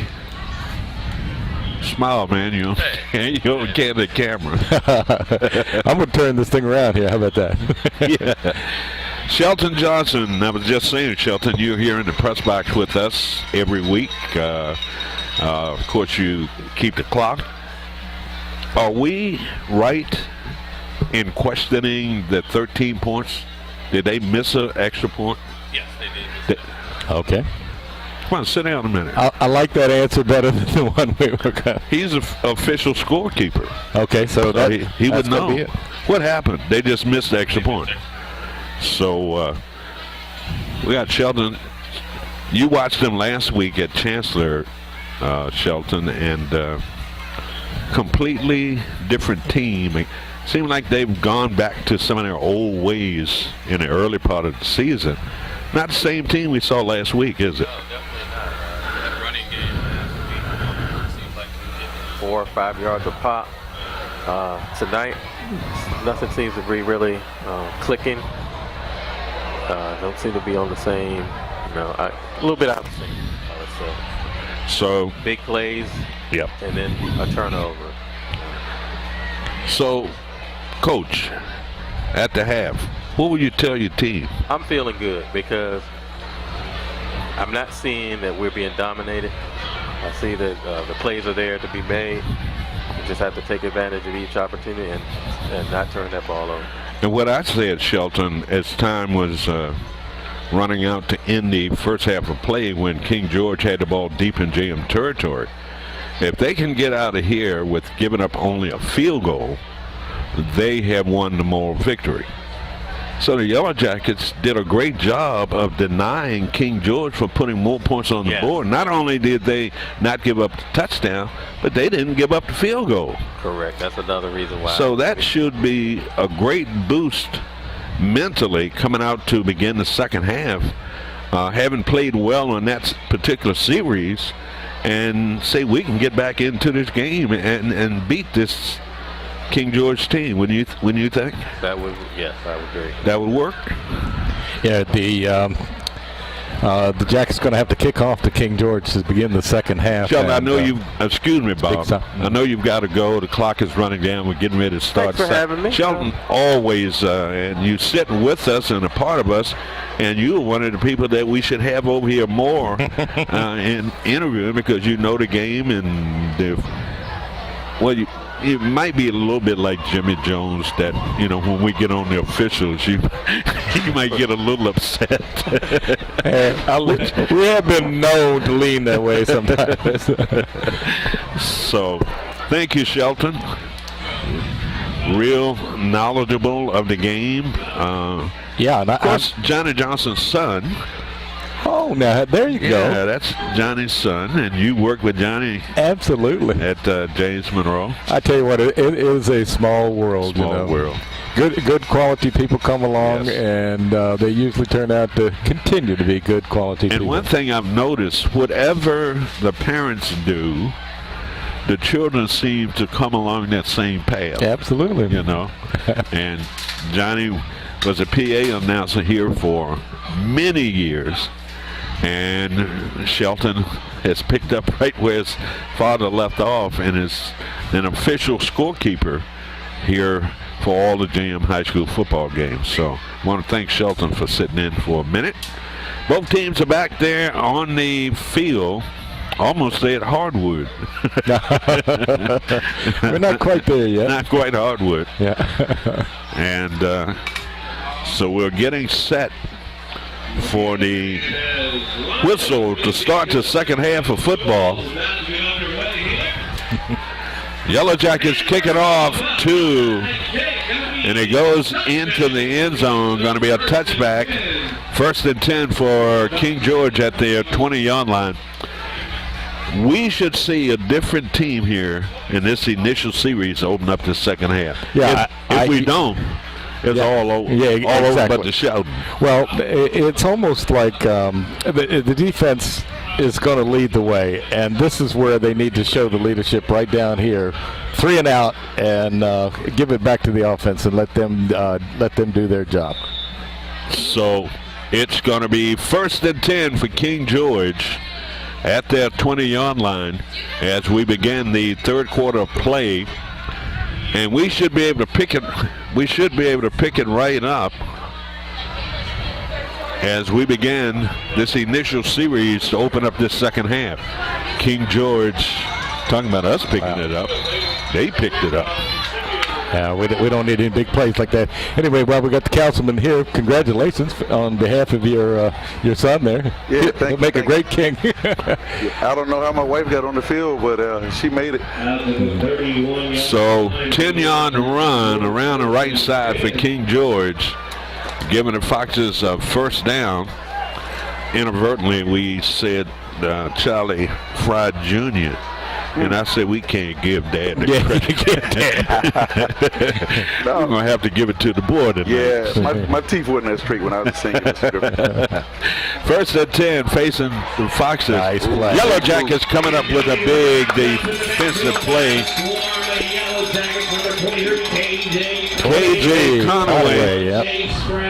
Conaway, 5'10", 229 senior, coming up to make the big play. Quick as a cat. Big play. That's what we need for the momentum for the third quarter there. Loss of yards on that play, second, and about 16 yards to go for the Yellow Jackets. Big number 44 on the near side. Charlie Fry the third. See if he turns this stuff in from the from the right side. Here we go, 2nd and 16 yards to go. Yellow Jackets. The quarterback going to run with the football, and he was popped hard at the end there. He was. Out to about the 32-yard line. The quarterback still had way too much room to run. He did. That facial jolt there, I think we'll remember that. Oh, what are they doing now? Man, it was many, many years ago, but love to. I can't say this with my good friend Bob Blackburn sitting in the press box, but I used to love those hits on quarterbacks. Oh, you know how to run backwards fast as I can go front. Shame on me, Bob. I'm sorry. 3rd and 9, facing the Foxes.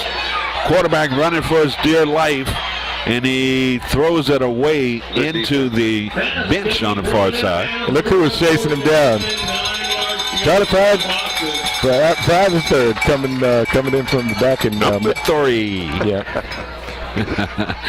That goes out of bounds, setting up a 4th down and about 9 yards to go. Good momentum shift right here. There you go. Yeah.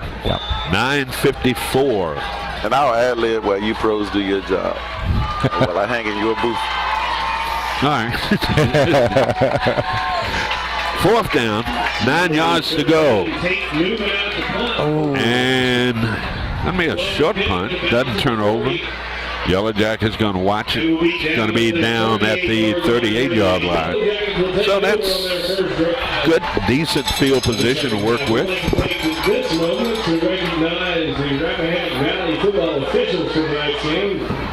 Yeah, it looks that's as good a field position as you want now. Yeah. The question is, does JM try to close things down right away, or do they sustain drive? What do you think? I want to go upfield. Yeah, okay. Let's throw it. Man, remember when I used to say that all the time? People said, that guy's too crazy, right? But see, I got all that from you. I used to be very conservative with the football. But I like your optimism. I really do. 1st and 10 for the Yellow Jackets, and they run the football and nothing.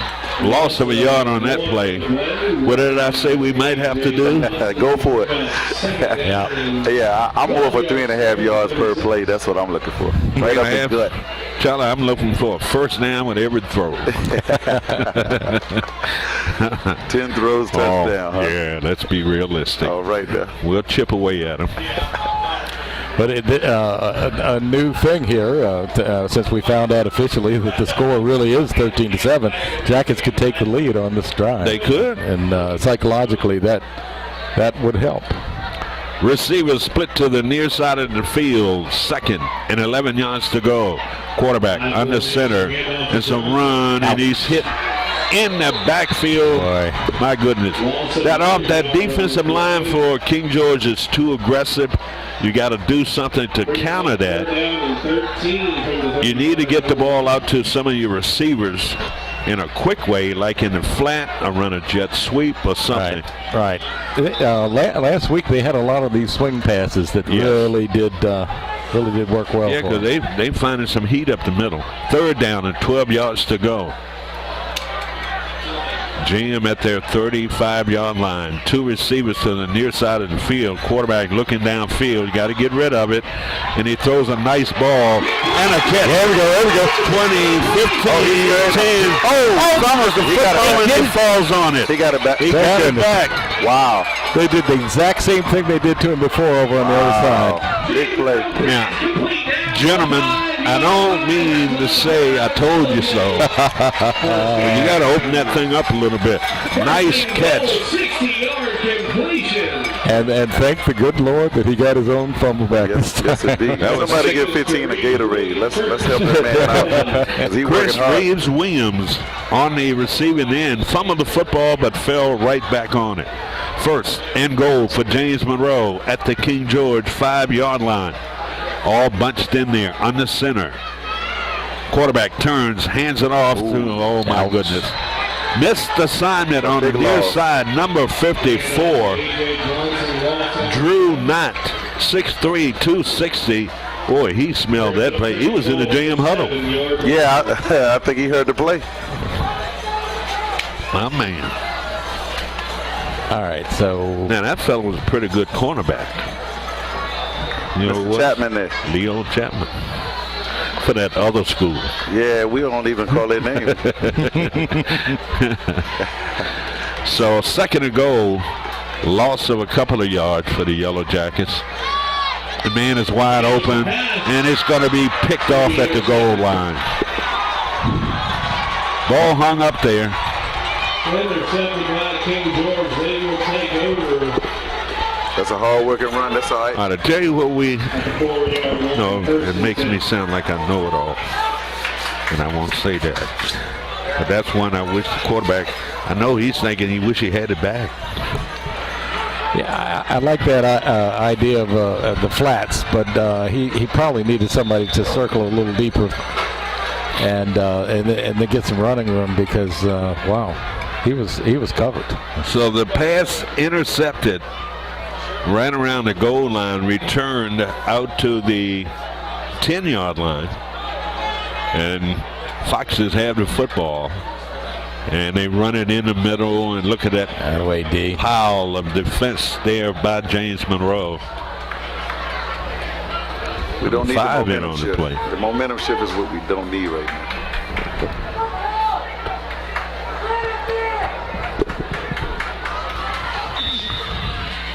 This is not the momentum shift we were looking for. He had it going all the way down.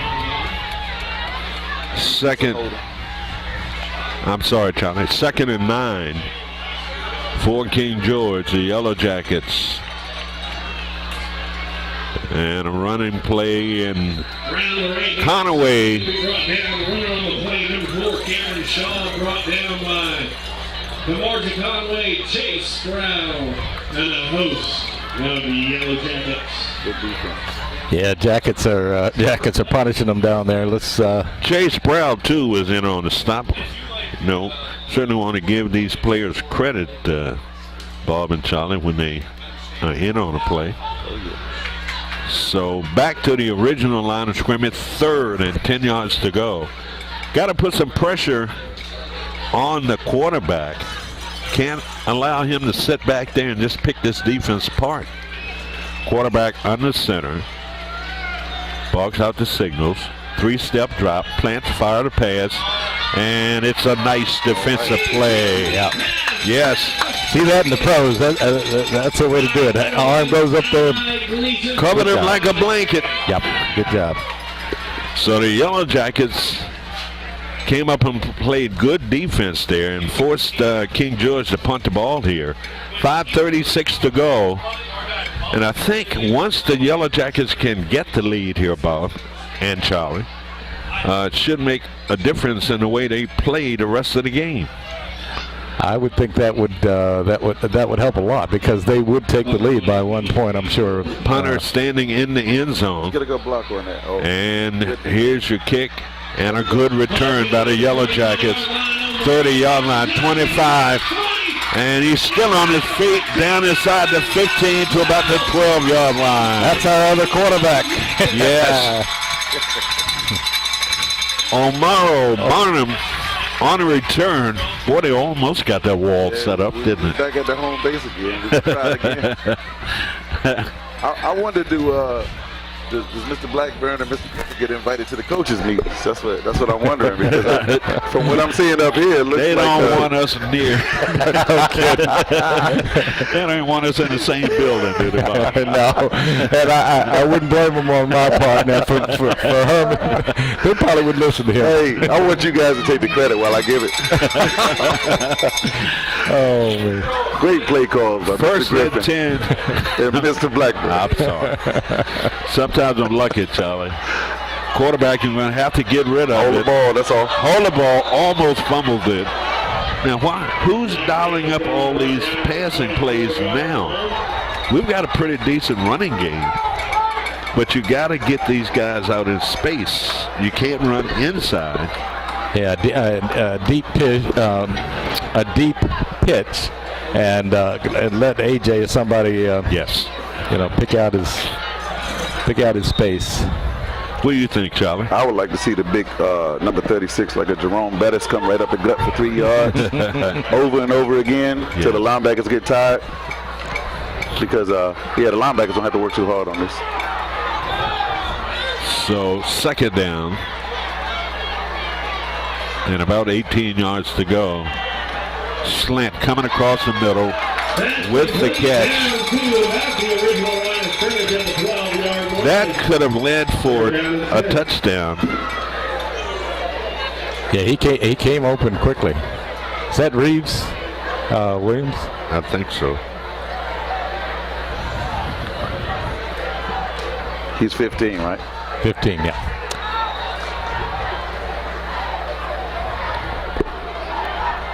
Third and 11 for James Monroe at the King George 13-yard line. Trips to the near side of the field. They can't cover everybody over here. Zach Davis looking. Going to have to get rid of it. He's going to run it. And he cuts it back inside, diving down. He's close to that first down marker. Going to be about a yard shy of picking up the first down. Did a great job to get away from that. Like a double spin there, a double spin. So the Yellow Jackets have got to decide on what they're going to do here. Coach Serby might take a timeout. He did take a timeout. 4th and 2. Wow. 3:20 to go in this third quarter. I did not expect this game to be this exciting. No, I didn't either. I'm wondering if it's some kind of pitch. I'm sorry. Jim. Okay. All right, we're still here, right? We're still live? Yeah. Okay. Yeah, there is a timeout down on the field. Okay, I think though if I think that's the first time in many years that I think Jim got very irritated. We're having problems, and we'll let Mr. Technician get us straight here. And it's good to do it while we're on a break. All right. segue. Fake to the short guy and get a wide pitch.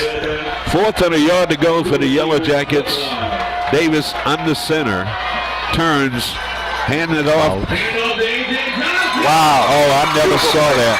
Beautiful play. Good play. I was looking at Conaway. Yeah, he took the hit. The ball, and it was AJ who snuck around the far side, and we're deadlocked at 13. Oh, we scored, Jim. Forget it. I just saw Mr. Delano Green's chest get a little bit bigger just now. I witnessed it myself. You have a problem with your mic, John. All right. You good to go? How many yards on that, Herman? I'm thinking, boy, that was contact. There comes the flag. So the extra point is good, but it was running into the kicker, too, that drew a penalty. So the Yellow Jackets out in front 14-13 with 3:14 to go. And we'll keep it right here. I'm going to give him a 4-yard and A.J. Johnson. A.J. on the touchdown, number 24. Yeah, that was right. They're a little bit excited now on the sideline. That's what we need. They've taken the lead.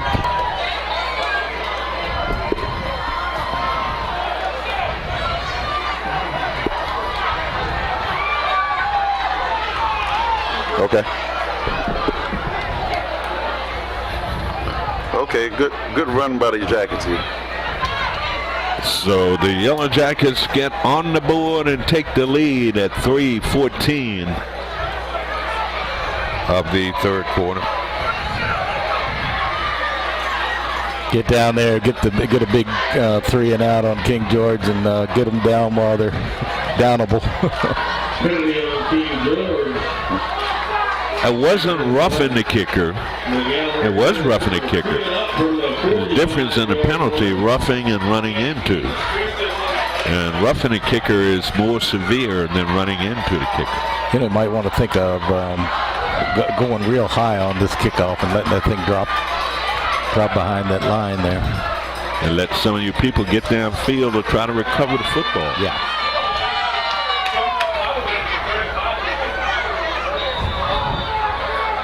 Here comes your kick here. Hernandez is going to boom it out of the end zone. Out of the county. Out on Kenmore Avenue. That ball's still rolling down Brompton. Down at the corner of Kenmore and Williams. Kenmore and Williams Street. Yeah, you got a little more distance than Charlie, you would have never believed it by sitting here in the press box. And everything we say, I mean, we don't make up stuff. Right. It really happened. It really just happened. It really happened. Yeah, I hope the folks listening, I know they can't see that ball, but it's really over there. Yes, they can too. This is visual as well. Oh, we need to stop right here. Nice run. Well, this kid is running, and nice he run. shifts the ball, and he's pushed out of bounds on the James side of the field, but what a run. Out to the 48-yard line. First down, King George. He did come out of the blocks. Yes, he did. All right, That Schaub, Cameron Schaub on the carry. Big gainer. And got a penalty against King George. We will take it. Okay, yes, sir. They got the fluid on the grill and got it lit. So, penalty against King George. That's going to push the ball back to about the 26-yard line, where it will be first and 10 yards to go. Yellow Jackets have they didn't get a turnover tonight, have they? Not tonight. No fumble, no interception. They need one. Let's see if we can't dial up one now. First and 10 for the Foxes. And a nice run off tackle First down run by number 30. out to the 32-yard line. Cannon's along. That guy's a hoss, isn't he? He's a hoss. Gain of 6 on the play out to the 32. Other games being played tonight, Stafford hosting North Stafford, Chancellor at Cortland, Eastern View at Spotsylvania, Riverbend hosting Massaponax, Charles City at Washington and Lee, Colonia Beach at West Point, Louisa at Western Albemarle, Orange at Fluvanna, and James Monroe hosting the Foxes here at Morris Stadium. Second and about 4 yards to go for King George at their 31-yard line. And that's going to be a run. Number 3, he's going to be hit in midair. He's trying to go airborne. Flags coming out. Oh, what's this? Little extracurricular stuff going on the far side. Yellow Jackets going to have to keep their tempers in check here now.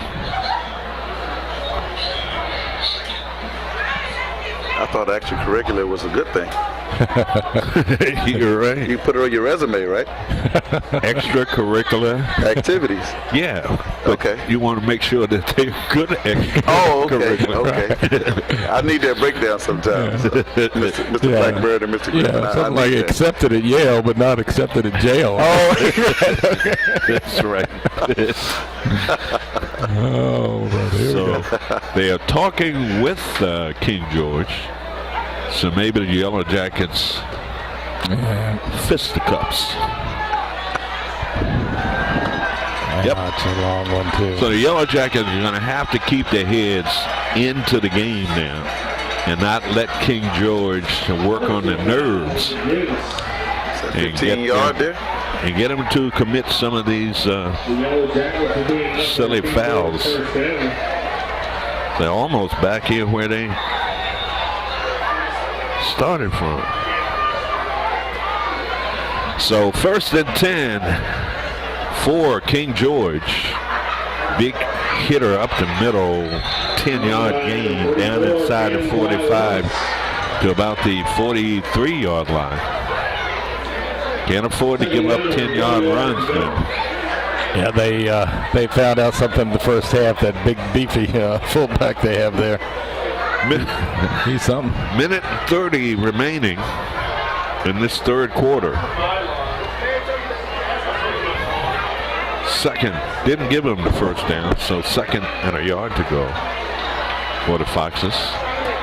Quarterback, they've got the first down and more into James secondary.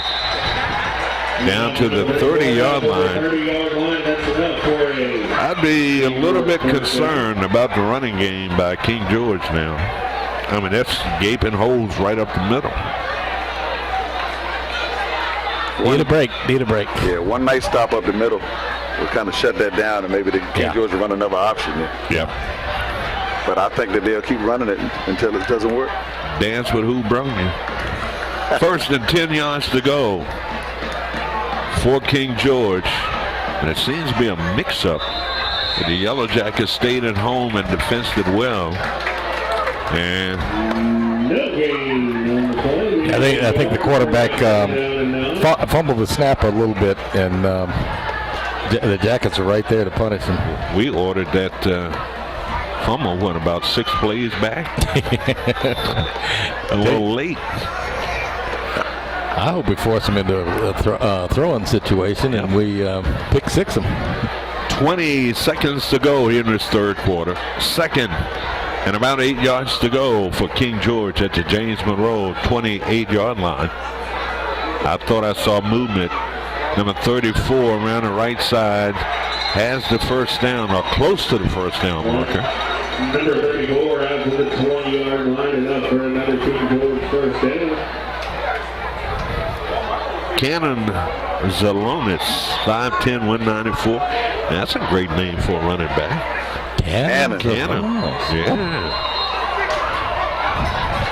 So they moved the chain on the far side, and that's the end of quarter number 3.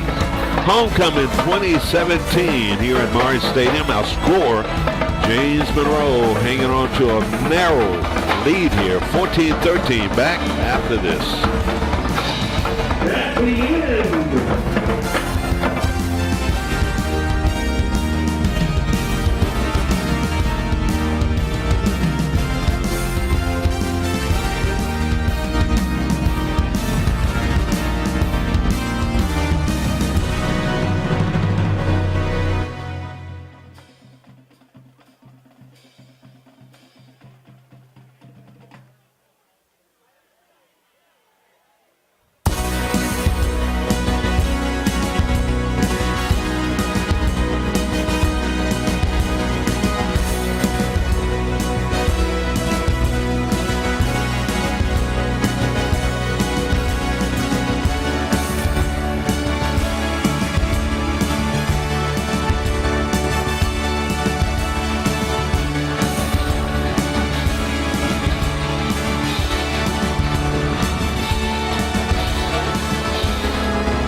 Welcome back to Monroe Stadium. 12 more minutes of football, barring overtime.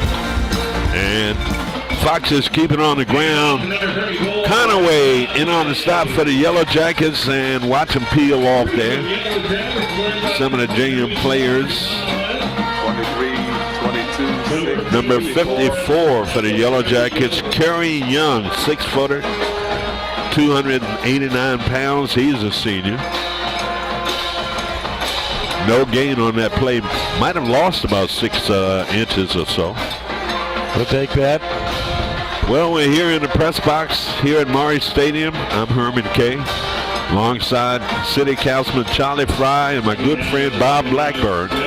Second down and 11 yards to go. The Yellow Jackets with a big defensive play. Nice job. Conaway made that thing happen, Bob. He did. He turned it inside, and he got some help from his teammate. And I think that was number 21, Jace Brow, who came up to make the hit. That's one of those plays that makes you wonder if somebody was in the huddle. That's right. Yeah, how did you know we were going to run that play? Yeah, absolutely, because they were there before King George was. Third down. And about 15 yards to go for King George, rather. At the James Monroe 25-yard line, quarterback operating from the pistol formation, wanting to throw the football. Man, he's going to run. Runs into the referee. That referee couldn't bring that kid down. No kidding. He tried. He hadn't been hitting the weight room lately. I think that's what it was. Yeah, I think so. So, fourth down. And you better seriously look at a field goal here, because you only have a 1-point lead. Don't know what kind of kicker they got, Bob. Well, it looks like they're not going to trust him. Nope. They're going to go for it here on fourth down. 4th and 9 yards to go. And the Yellow Jackets coming across the line of scrimmage, trying to anticipate the signal count. But it's still going to be short of picking up the first down. But it might change your plans when it comes to a field goal. Yeah. And I'll take 5 yards to see that they're ready. I'll take it. All right. Let's see. They moved the chain. Fourth down marker about 3 yards shy of picking up the first down. The ball is at the James Monroe 12-yard line. I tell you what I would do if I were a King George fan. I would question the decision here by the coach. 1 point away. Oh, here we go with the field goal. It's going to be about a 28-yard field goal attempt here. Let's see him. You got to make sure they kick it, though. 28-yard field goal, and it is good. 28-yard field goal by the Foxes. You just be around this game long enough, you kind of figure things out. There was no way in the world they should have gone for it on fourth down for the first down and not make an attempt at the field goal. So back out front, King George leading 16-14. We'll keep it right here.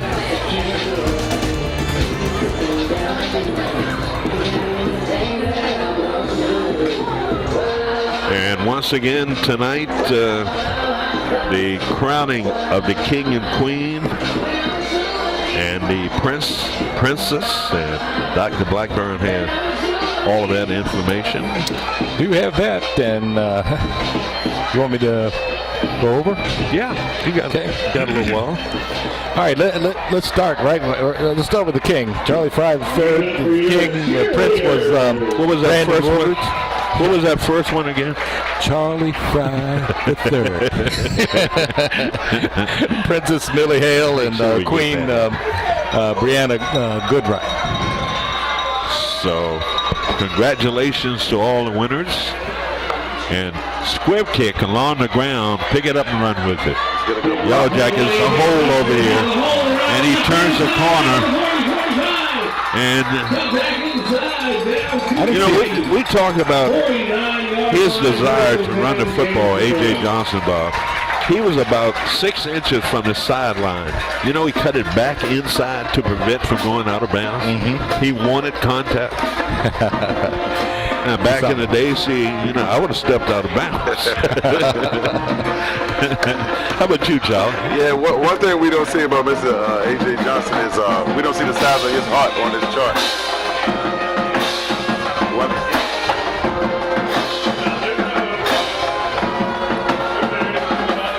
Here we go, 1st and 10 for the Yellow Jackets at their 49-yard line. Yellow Jackets, they trying to spring Johnson. You're going to have to get it to him on the outside.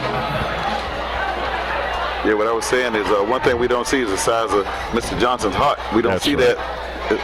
It's not on the program tonight. That's right. It lists his weight, height, grade, but it says nothing about the size of that young man's heart. Yep. And we've talked about that, Charlie, over and over. 2nd down and 10 yards to go. Quarterback looking, and he has a man over the head of the intended receiver. It was wide open. Chris Reeves-Williams. Brings up 3rd down and 10. Good work by the quarterback on that one. Yeah, he waited too, and he looked around. What do you call that? Progressions? Checking down, yeah.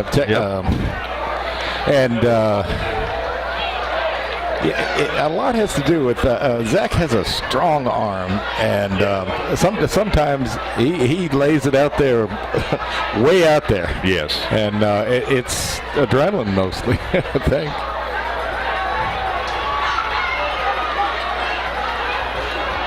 Here we go, 3rd down and 10 yards to go. And a crossing pattern. Boy, I tell you what, Monroe Bonham, Bob, it takes a real man to catch one coming across the middle. You get those little alligator arms when you're stretching them out for that football. And on that particular play, I don't think Bonham's heart was.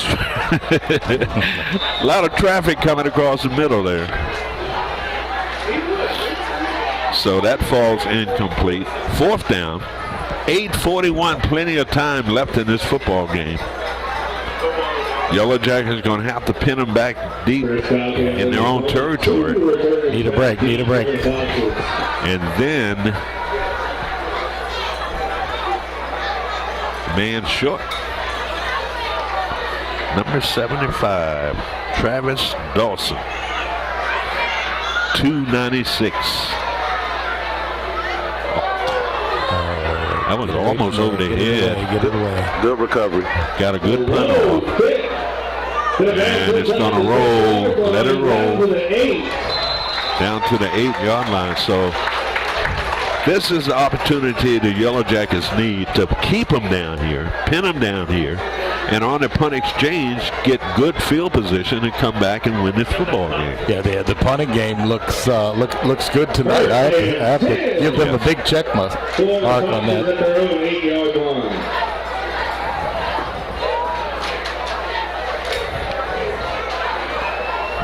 Could we please have a fumble? Who's that punter there, fellas?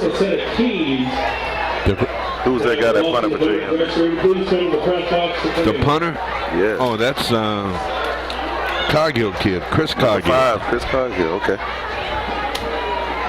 So he done a great job tonight punting the football. 1st and 10 for the Foxes at their 8-yard line. King George and a run around the left side. Nobody out there into the JM secondary. Has the 1st down and more, running over JM players. Finally pushed out of bounds on the far side of the field at the 35-yard line. Boy, that's getting yourself out the hole, isn't it? Wow, you get them pinned back there, and then they get loose. It's so disheartening. It really is. King George a little bit better football team than I thought they were coming into tonight's game. They've got a running game too. Yes, they do. And they have the guy with the, you said the loaf of bread? Yep. He's running that too. Carrying that loaf of bread. 1st and 10 for the Foxes at their 34-yard line. King George, look at the hole on this near side. Come on. My goodness. Into James territory, down to the 47-yard line. Gaping holes on the end on this side. What do they say? Bend but don't break. Come on, guys. Come on, it's homecoming, guys. You got to reach deep here. They moved the chain on the far side. 8-11.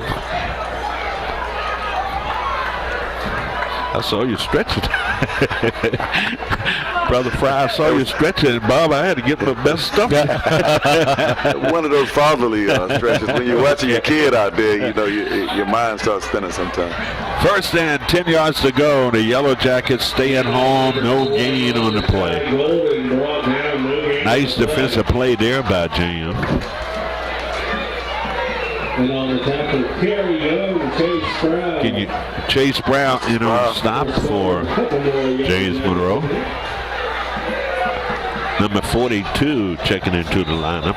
Dana Reynolds, 5'9", 164 junior. And that's number 54 coming out, Kerry Young. Mr. Reynolds, fresh off of Airport Avenue. Yeah. That's right. 2nd and 9 yards to go for King George at the GM 46-yard line. Here comes the blitz. And the Yellow Jackets overrun the play. Don't let it go. Yeah, sometimes we're too quick for our own good and getting in there and getting there. That was Chris Carter in on stop for the Yellow Jackets.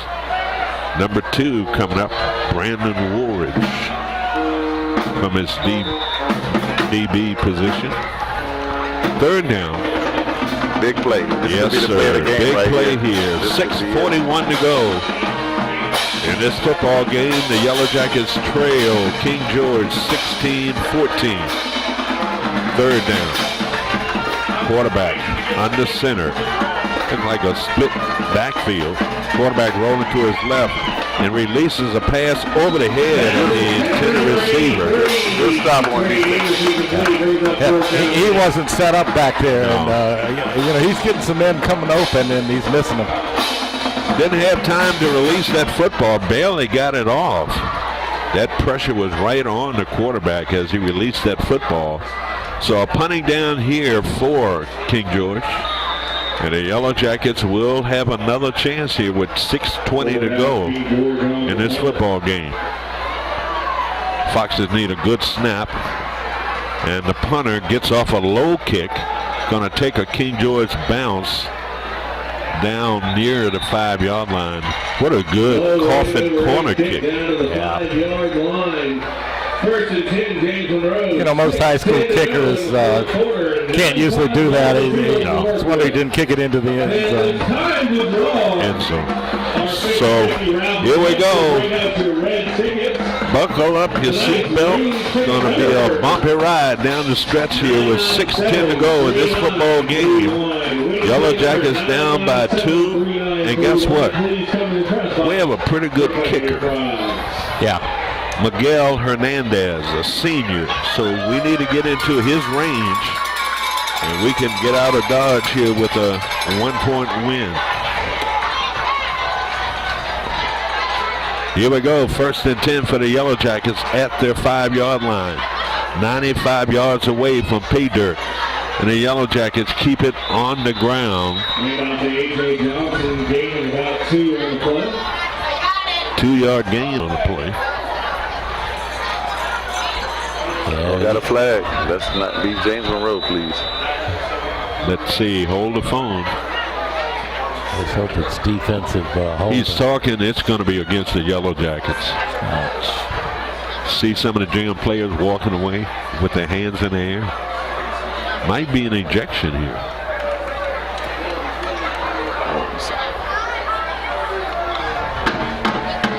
Can't win it like that, Jam. You got to settle down.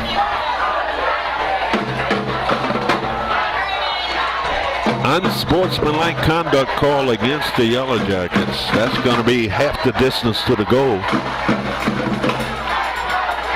So half the distance to the goal, pushing the ball back to about the 4-yard line. 96-yard touchdown run. I've seen it done before. We got to believe. Yeah, we got it. All right, guys. Make it happen. Make it happen. Second down. Oh, beautiful. You know what happened? The receiver broke off his route. Chris Reeves-Williams broke the route off. He went in one direction. The pass went in another direction. Is that another flag? Yeah, that pass looked good on the throw. If that makes any sense. Penalty against King George. We'll take it. You know why? I think you had too many men. You had people on the sideline. It's a sideline penalty. Oh, man. You got to push them back over there. We'll take it. 5 yards. Yeah, with you. They look like they're looking the wrong way. See, when you're up by 2 and everybody's feeling smart over there, they think they're coach.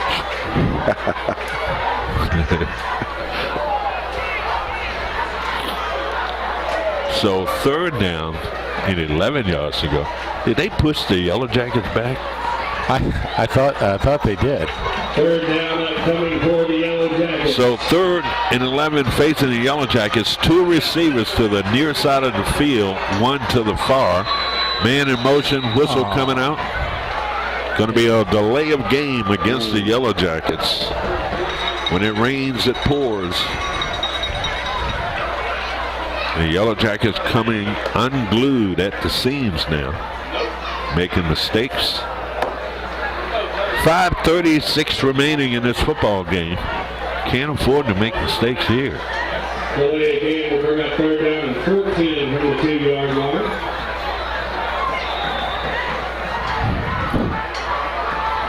Yeah. I'm speechless on that one.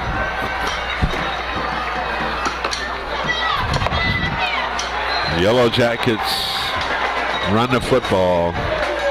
Johnson on the carry. I don't know. He had to work hard just to get away from that goal line. Yeah, with all due respect, that's when I like to see those timeouts being used. Man, maybe a yard on the play, 4th and 13. So 5:10 to go. And that's me talking from the couch. All right, let's make up a nice scenario here. Okay, so the Jackets get the punt off. The receiver downfield fumbles. We pick it up on the roll. You got it. Yeah, sounds good. Okay. I've heard a prediction in here tonight, and I'll take another one. Punter got to watch it back there. It's right at that end line of the end zone. He does. And he gets off a low line drive kick. They're going to get and away. it takes a James roll out across the 40 to the 41-yard line. All right, here we go. 4:32 to go. King George with the football and a 2-point lead. And the Yellow Jackets have got to get the ball back. I think this is where homecoming night is going to kick in. It's Yes. Friday night. The weather's beautiful. On a grass field, the best field in the state of Virginia. And I think this is where it all turns around. Charlie, I'm ready to get my helmet. Yes, sir. I'm going in. Yeah, pep talk me right up here. Yes, sir. Sup? Oh, sorry for yelling that. That's all right. You notice neither one of us moved. 1st and 10 yards to go for King George. Come on, got to tackle the ball. Yeah. Tackle the ball. Finish them off. There we go. No gain on that running play. I'm watching that clock now. I'm watching the clock and I'm thinking timeout. If you got some timeouts now, might be a time to take them. That's right. 4:13 to go. Clock management. 2 points in clock management. You got to watch it because you want to have at least one. You keep one in your pocket. Yes, sir. In case when you get the ball back. Make that big play call. Yeah. Or you may could use it for a field goal or something. So kind of keep one in the pocket. 2nd down and 11 yards to go. for the King George Foxes. 3:43 to go. Need to stop. And that's a run and close to that first down marker, but maybe about 2 yards shy. Big third down play here. I tell you what, King George, they're in 2 down territory. If they don't make it on third down, they'll go for it on fourth down. And I must admit, I've learned a lot tonight sitting in a box with you guys. Really? Yeah, I really have. I know who knows it all. How about that? But I want you to draw up the scenario here for us. That's where it gets difficult. 3rd and 2 yards to go for King George at the JM 33-yard line. King George trying to draw him offside. Yeah, they're going to take a timeout. We'll take a timeout as well. No, we won't take a timeout. We got some stuff we need to talk about. Getting any scores in from the coast? Well, we don't have any scores yet, but the Battlefield District standings.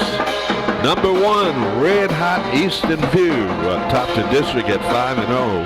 Number 2 is Spotsylvania, 3-1. Caroline, 2-3. James Monroe, 2-3. King George, 1-4. Chancellor, 0-5, and Cortland at 0-5. Previous years, that whole thing would be reversed. Right? You know. Yeah, the last few years. That's right. So.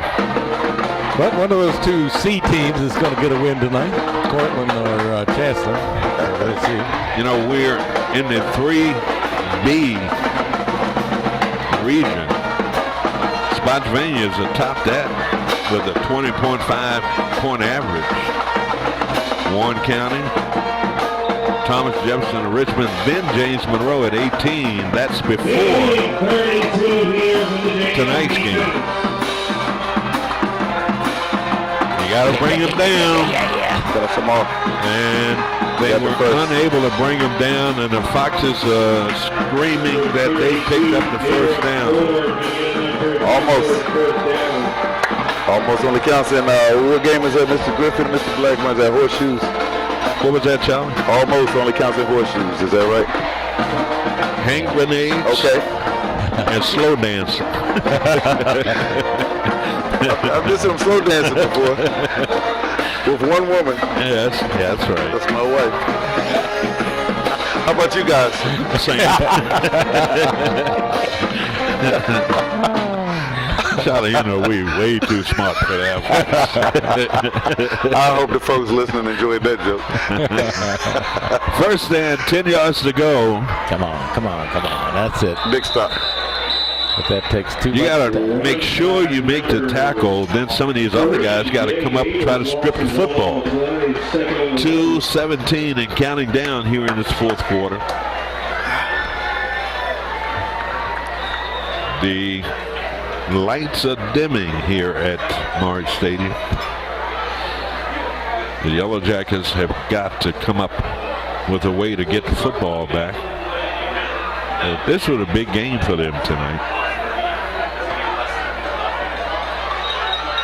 So 2nd and 11 yards to go. King George. Oh my goodness. Close to the first. About 7 yards on that. Is that number Derek Ford, 6'1", 245. Freshman, he looks bigger than that. Can you imagine what he's going to be when he's a senior? So we're getting a timeout here. Minute 36 to go. And the Yellow Jackets will have to go back to the drawing board again. Because who do they play next week, Bob? They got a bye next week, and then when they come back, they'll be playing Spotsylvania. Spotsylvania at Spotsylvania. Yeah.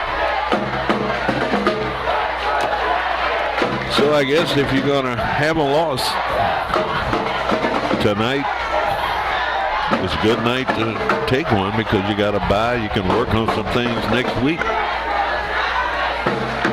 We're back to the drawing board. No nights off. How about that? Next Friday night, we go practice. Practice. That's right. Yep. Come right here at 7 o'clock and tee it up. That's right. I'll be at Virginia State. No, not that week. following week. Okay, you can broadcast practice. Third down, 1 for the Bucs. Big play here. Mr. Blackburn, I won't be here. I'm going to let y'all do that one. Not qualified. Fox is taking a timeout, a minute 36. All right. So we've been faking it for years.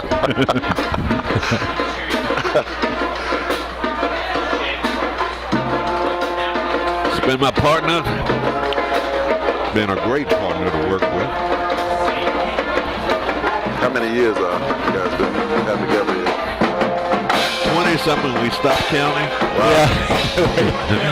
I'm thinking it's 26, but it may be one on either side of that, so we'll just say quarter of a century. What's our saying, Bob? One of us lies, the other one swears to it? Yes. Okay.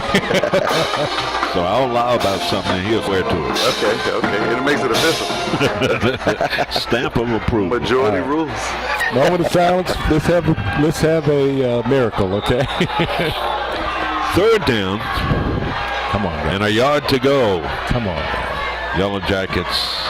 And A yard plus. yes. That's going to pretty much do it. A minute 27. They pick up the first down.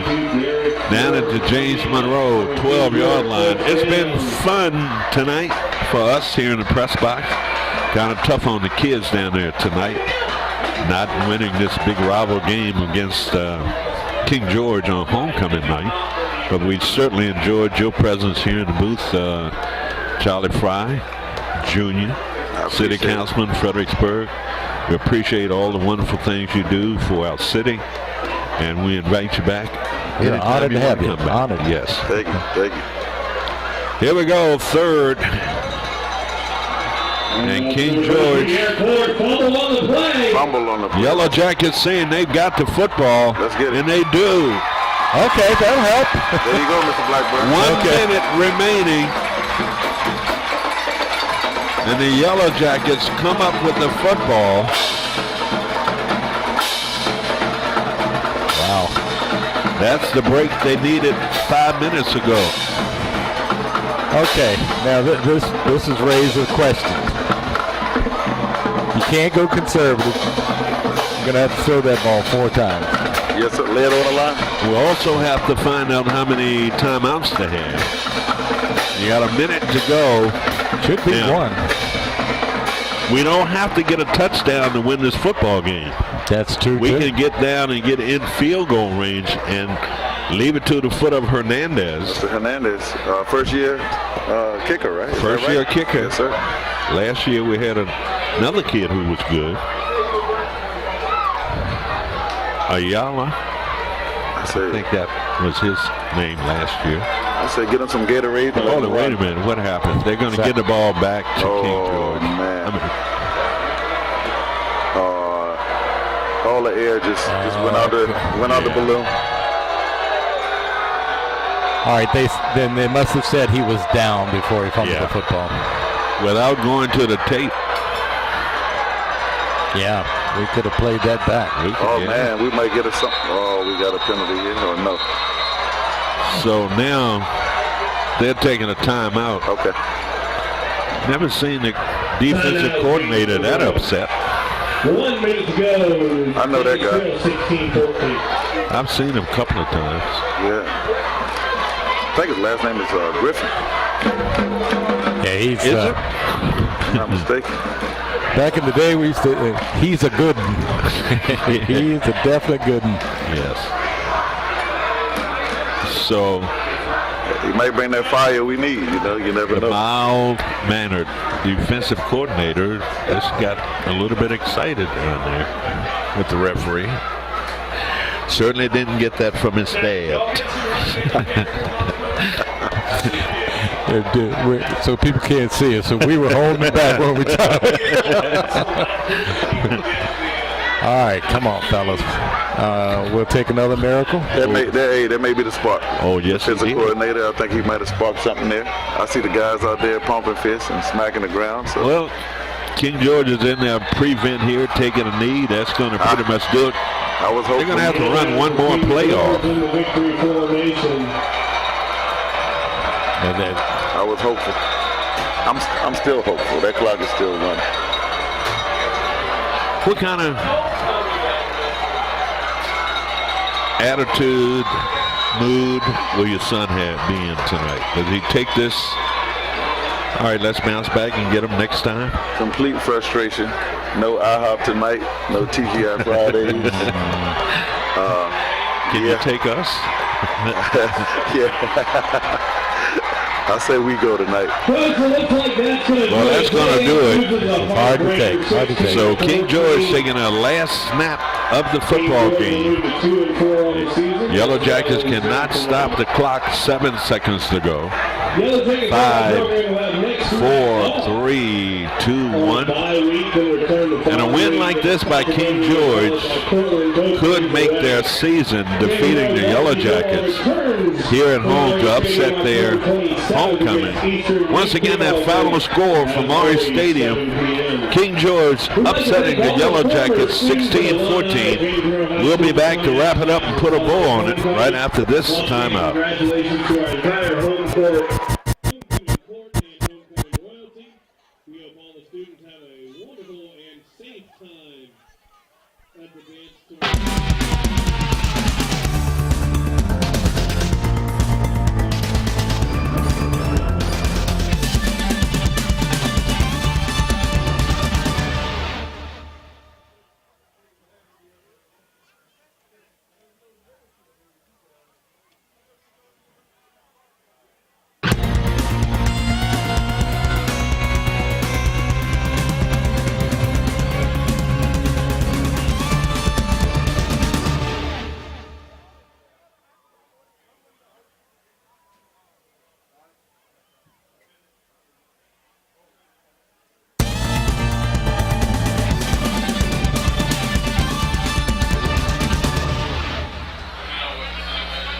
Welcome back to Monroe Stadium. Final score 16-14. And here's Bob Blackburn with the highlights and lowlights of tonight's game. Oh yeah, I always like the highlight to have a jam in front of it. Anyway, no one scored in the first quarter until 34.6 seconds were left on the clock, and it was King George drawing first blood with a 9-yard TD pass to Trey Davis, and that was after the Jackets had a couple promising drives before that and couldn't come away with any points. Anyway, the point after was good. King George took a 7-0 lead into the second quarter. JM came back and tied the score up at 9:19 on a 1-yard plunge by KJ Conaway. Point after was good. It was 7-7. King George scored in the final 2 minutes of the game at 2:20 with a 4-yard TD reception by Trey Davis. Point after no good this time. And the King George Foxes took a 13-7 lead into halftime. Jackets came back in the third quarter and took the lead at 3:14 with a 4-yard TD run by A.J. Johnson. Point after was good. The Jackets were leading 14-13, and fourth quarter was back and forth, but with 9:39 left in that quarter, King George went down the field and got a 28-yard field goal, which gave him a 2-point lead and a 16-14 victory over the homecoming Yellow Jackets. Kind of a sad night for the Jackets. Sad night for the Yellow Jackets, losing homecoming by 2 points, 16-14. Yellow Jackets had opportunities tonight, Bob, but just didn't cash in on them and failed to stop King George at times. And they also failed to put themselves to a position where they could win. So Yellow Jackets fall tonight, 16-14 the final score. And the Yellow Jackets,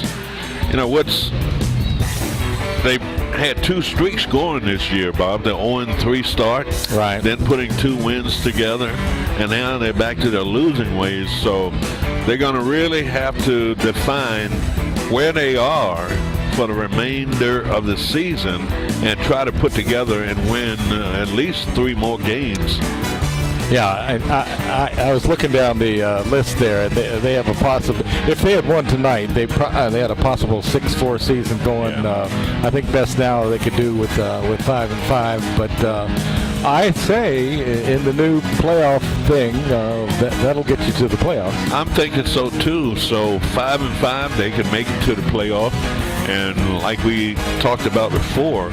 You know, there have been some years where we've seen teams with 2 wins get into the playoffs. So Yellow Jackets going to have to just play hard for the rest of the season and watch the chip fall where they may. And with a little luck, they can get in. And who knows, we can see the same type of performance in one of those playoff games like we saw last week against Chancellor. And if they play like that, they can go somewhere during the playoffs. Well, next Friday night, we're off. We have a bye. And the Yellow Jackets, much needed bye for James Monroe, for them to work on some of the things that caused them to lose tonight. But they've got some work to do, still got some work to do. And coming back, in 2 weeks, we'll be on the road at Spotsylvania. As the Yellow Jackets make the trip out to Spotsylvania to take on the Knights to resume Battlefield District play. Yeah, it's a rough deal, but in those 2 weeks, maybe they can turn this thing around and finish the season off in high style. Well, not a real good homecoming for the Yellow Jackets. Congratulations to the King and Queen, Princess, and to all of the fans that come out tonight to watch the festivities. So that's going to pretty much wrap it up for me, Herman K, here at Marge Stadium. So for Bob Blackburn, from Jim Chandler, we'll see you in 2 weeks. I'm Herman K saying so long from Marge Stadium. Once again, our final score, King George 16 and James Monroe 14.